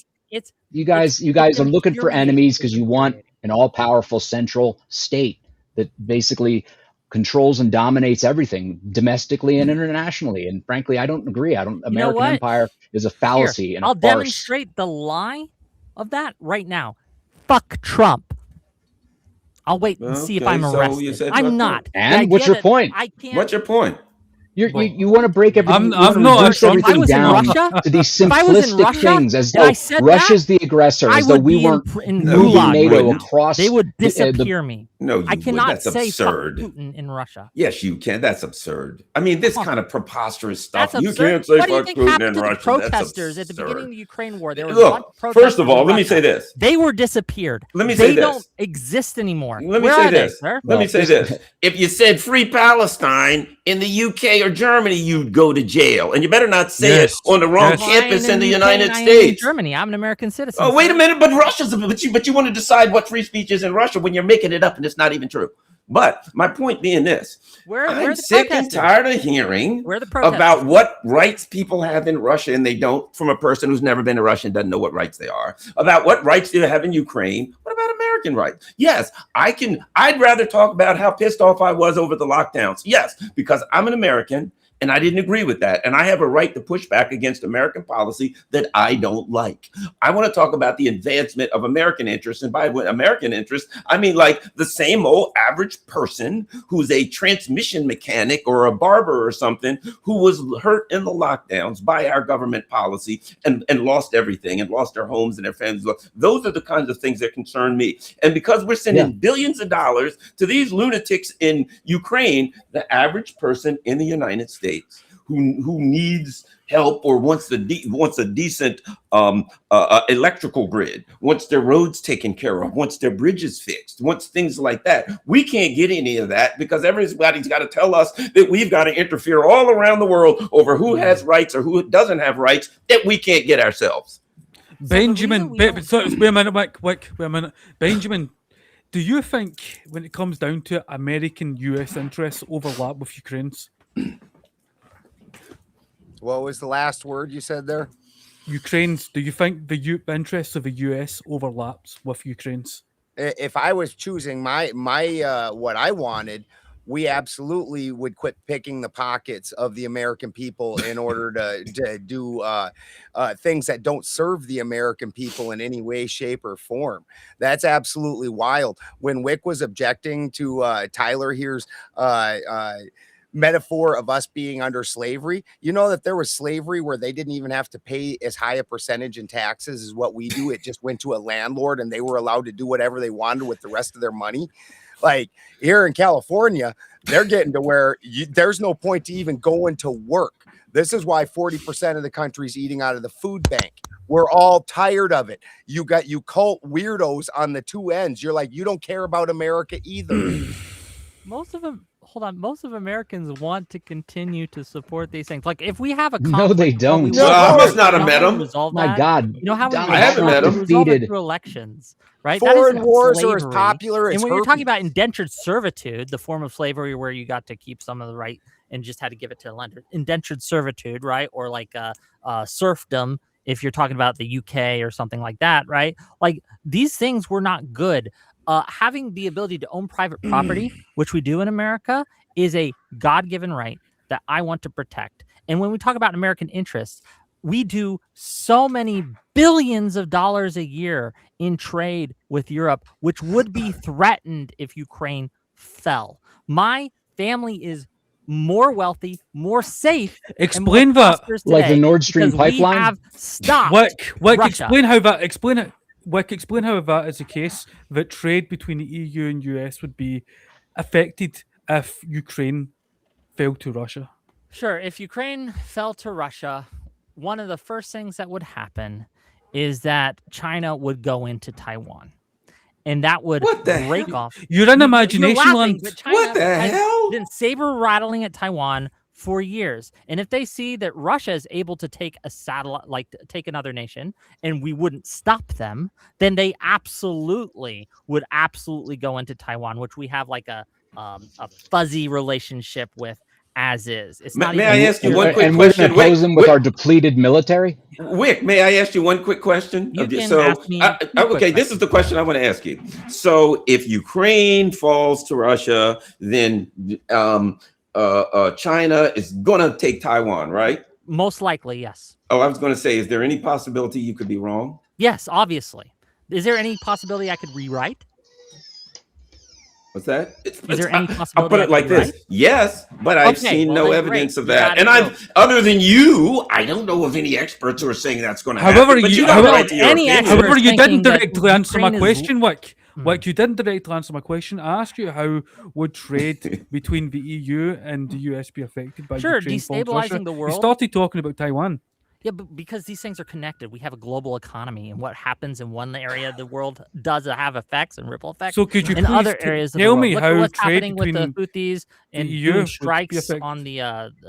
Look at the Strait of Hormuz that got closed. Right, that affects economies all over the world. It affects the ability to get trade. So this idea that because we Ukraine went to war can with fall.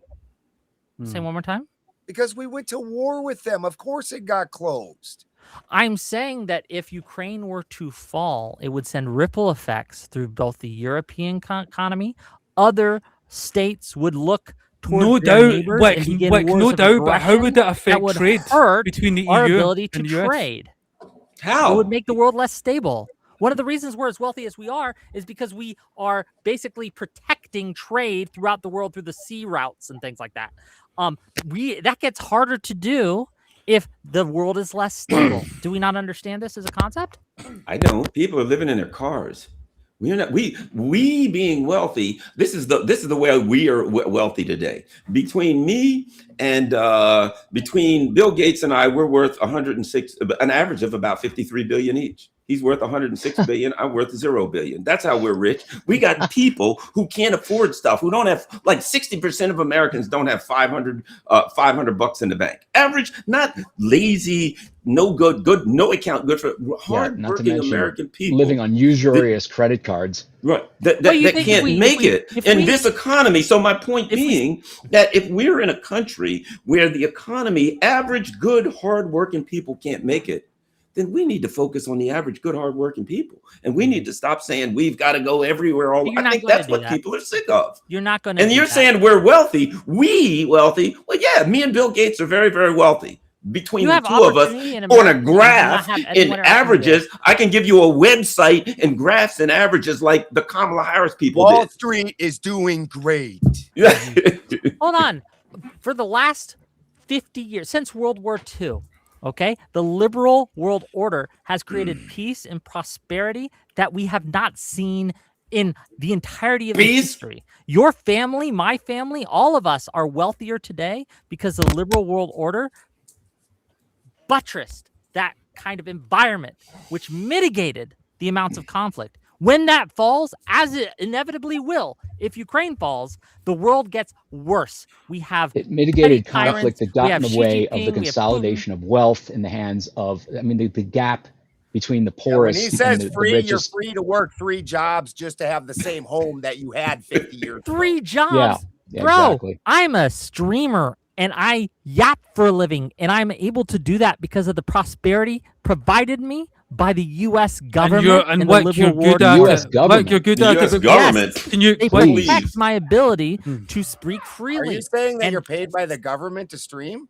No. Yes, I'm you protected. just said it. Sounds like it. Hold on. Who do you Yeah. think protects our First Do you Amendment support rights? the censorship that took place under the Biden administration, the wholesale censorship through CISA and the suppression of alternative viewpoints on social media platforms and Those the were not the strong Biden arming of these. administration Yeah, they doing were. that. Yes, it Those were the was. platforms doing that. And to Oh. the extent that job Okay, owning right. took place, Oh, that hold was on. the army To the invading, extent not that the job U.S. owning government. took place, I mean, condemn come on. it, and Did I you miss stood the up against it, and I have a record of congressional doing so. hearings? But we live They under had direct an lines to these administration right guys, now that and is the it's greatest threat the to free sword of speech we have seen Damocles. in a generation, I where mean, Trump is you can't trying to argue with jail people his who don't political want to enemies, accept where reality. I mean, Trump it's is just trying to silence and sick the FCC on comedians who make fun of him, where he is bringing forth lawsuit after lawsuit after lawsuit for pollsters who don't poll like he wants them to, for Perkins Coie and other law firms that have participated in lawsuits against his interests. Like, we could talk about Biden's censorship and how he wasn't great with the First Amendment,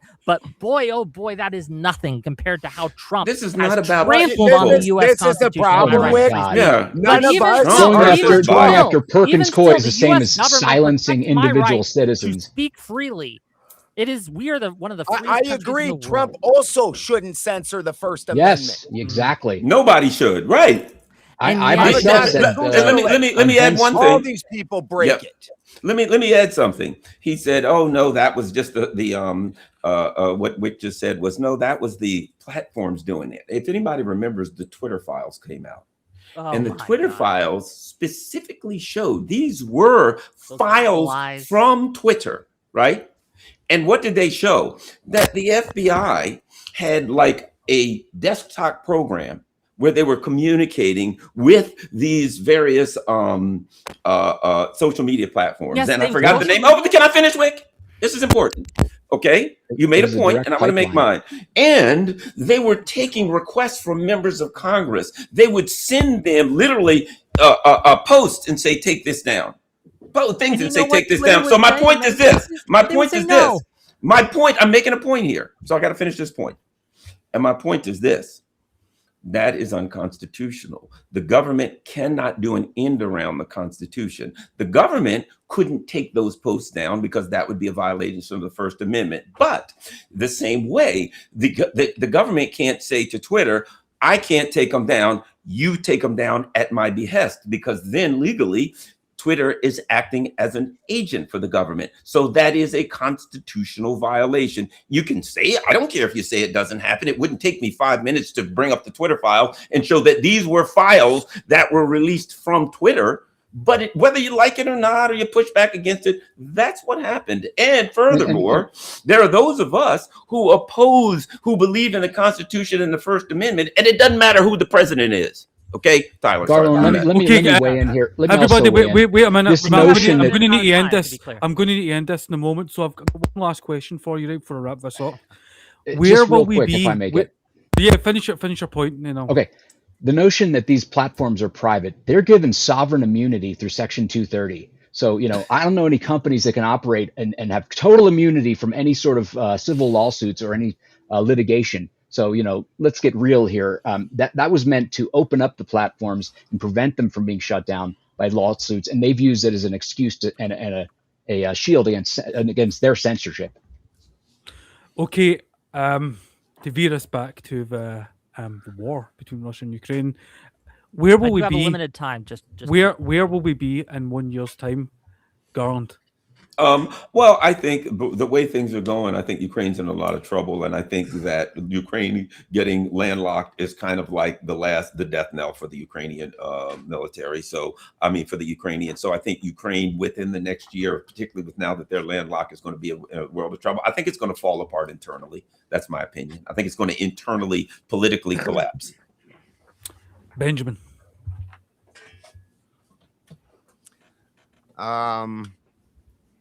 I think that this pays out. I think that while we're not funding it in particular right now, there's just kind of a little secession in the fighting.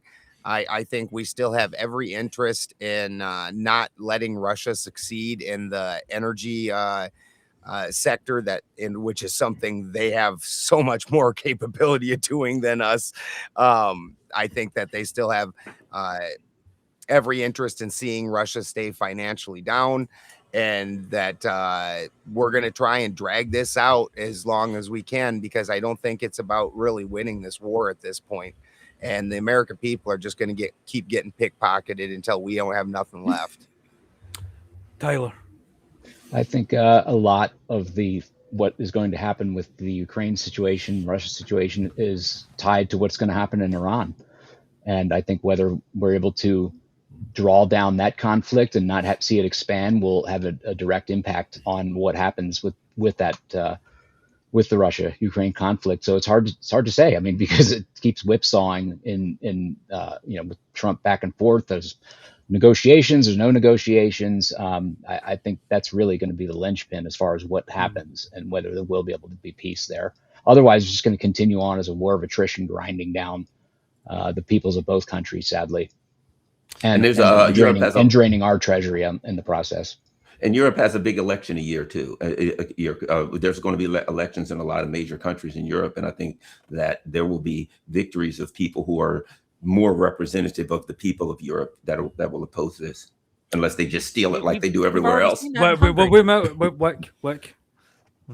Whick. Yeah, we've already seen that in Hungary, actually. You're correct. Orban got BTFO'd, and the people have risen up and thrown off that dictator, and Russia's lost an ally there. So that's good. And I think you're exactly right. We are going to see what the will of the people. What is this war going to look like in a year? So I've been clear about this from the beginning. I don't know who's going to ultimately win. I don't have a crystal ball. I don't have access to the information I would need to know to make that determination. But what I can say is that Russia is, for the first time in a long time, gaining territory. It has stopped the Russian advance, and it is threatening threatening Russian logistics, and has threatened its hold on Crimea. They are having troubles with getting supplies to their people. Their counteroffensives and their offensives against Ukrainians have stalled out, and there are hopeful signs. Now, again, war is a business that is hard to predict.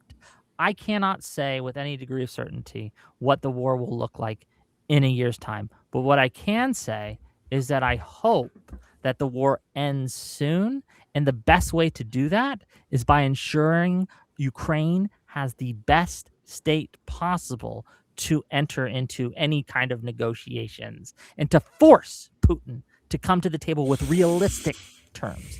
And I appreciate you having me on. It was a little bit one-sided, but that's okay. It was a little bit unfair. I apologize for that. You did bring Destiny on to have I did for a little bit, right? But it was still I will say you defended your positions with respectfully and neighborly. Well, thank you. I appreciate that. But I do have to go. Unlike Destiny, that guy's a lunatic. Well, I like Destiny. You did. I mean, I respect you. I don't agree with you, but I respect you. But the he's not very civilized. I think he doesn't. I think that he is. I think he's emotional. He's very emotional. He couldn't compose or control himself. But listen. I'd like to say what I think it would be. In a year, I think you'll witness the complete fragmentation of Ukraine and it becoming a complete landlocked country. You know, you're alluding to the same thing, Garland. I think the Donbass will probably fall to completely to Russia by the end of the year. If not by the end of the year, by spring. I think you've just got Kramatorsk and Slavyansk. And once they take the Donbass, if Zelensky continues doing what he's doing, I think we're going to see other oblasts fall, like Sumy, and maybe see Odessa to fall to Russia. And sadly, the ones who suffer most for that will be the Russians and the Ukrainians. Can I shout myself out before I go, real quick? Can you what? Shout myself out. I have to go. I've it's been 2 hours, and I do. Yeah. Quit the field, unfortunately, because I have other responsibilities. Yes. But if you liked what I had to say, or if you hated what I had to say, either way, I do debates like this all the time on Whick-TV on YouTube or Whick TV on Twitch. You can find me on Twitter at Whick TV. I'm always willing to hear the other side out and have a robust discussion. I won't always agree with you, but I'll always hear you out. And it's been. And I appreciate getting to know you come all. on, finish that. Whick. I was expecting something different. Let's say that. He's used to a little bit more spicy. He said this is a little bit Midwestern potato salad for him. Look, I fight with Destiny sometimes, so you have to. It's a on behalf of the two Nixons here. I would like to dedicate this to the memory of Lee Stranahan. Yes. Okay. I'll talk to you guys later. Bye-bye. And Garland, is there anything you'd like to promote or give a shout out to before you? No, I just it's been great. I certainly enjoy hanging out with you guys and having a chat. And with the exception of whatever the crazy guys was, I had a good time. I had a great time. And nice to meet you, Tyler, I'm Steve Poikinen's one of my best friends. So we were just texting back and forth, and he was like, "Hey, you're on with my buddy," and I'm like, "Yeah, he's awesome." Yeah, I'm not surprised we agree because Steve talks glowingly about you. Yeah. Tyler, is there anything you'd like to promote or tell the audience about your own work for you? No. Real Tyler Nixon on X. I lose 10 followers a day and gain 3. So yeah, how about that? But there's no suppression there. Benjamin. I've got a show with Steve Poikinen in an hour called Uncle Ted Talks on Tuesdays. It's on the Benjaman Balderson channel. On the other 5 nights a week, I'm on debate panels. Sometimes they're political, sometimes they're more religious, occult panels. But it's all on the Benjaman Balderson channel, or go over to the Raging Tomato. She is very welcoming for people that want to get into debates. It's definitely much more spicy, but there's serious Saturdays, so those ones aren't spicy like that. But 100%, that's about what I do. Check it out. And I'd also like to thank Kelley for joining, and also Destiny. Although the guy can really run his mouth, but yeah, I enjoyed it. So for everyone listening and watching, don't forget to hit the like button, subscribe if you want to, and share the stream. And yeah, thanks for coming on, everybody. Peace. Thank you. Good night. Take it easy, Tyler. Great to see you again. We need to be in touch. I'm heading down. I'm heading down to Myrtle Beach for a week or so, but I'll give you a yell when we get back. I'll give you an email. We need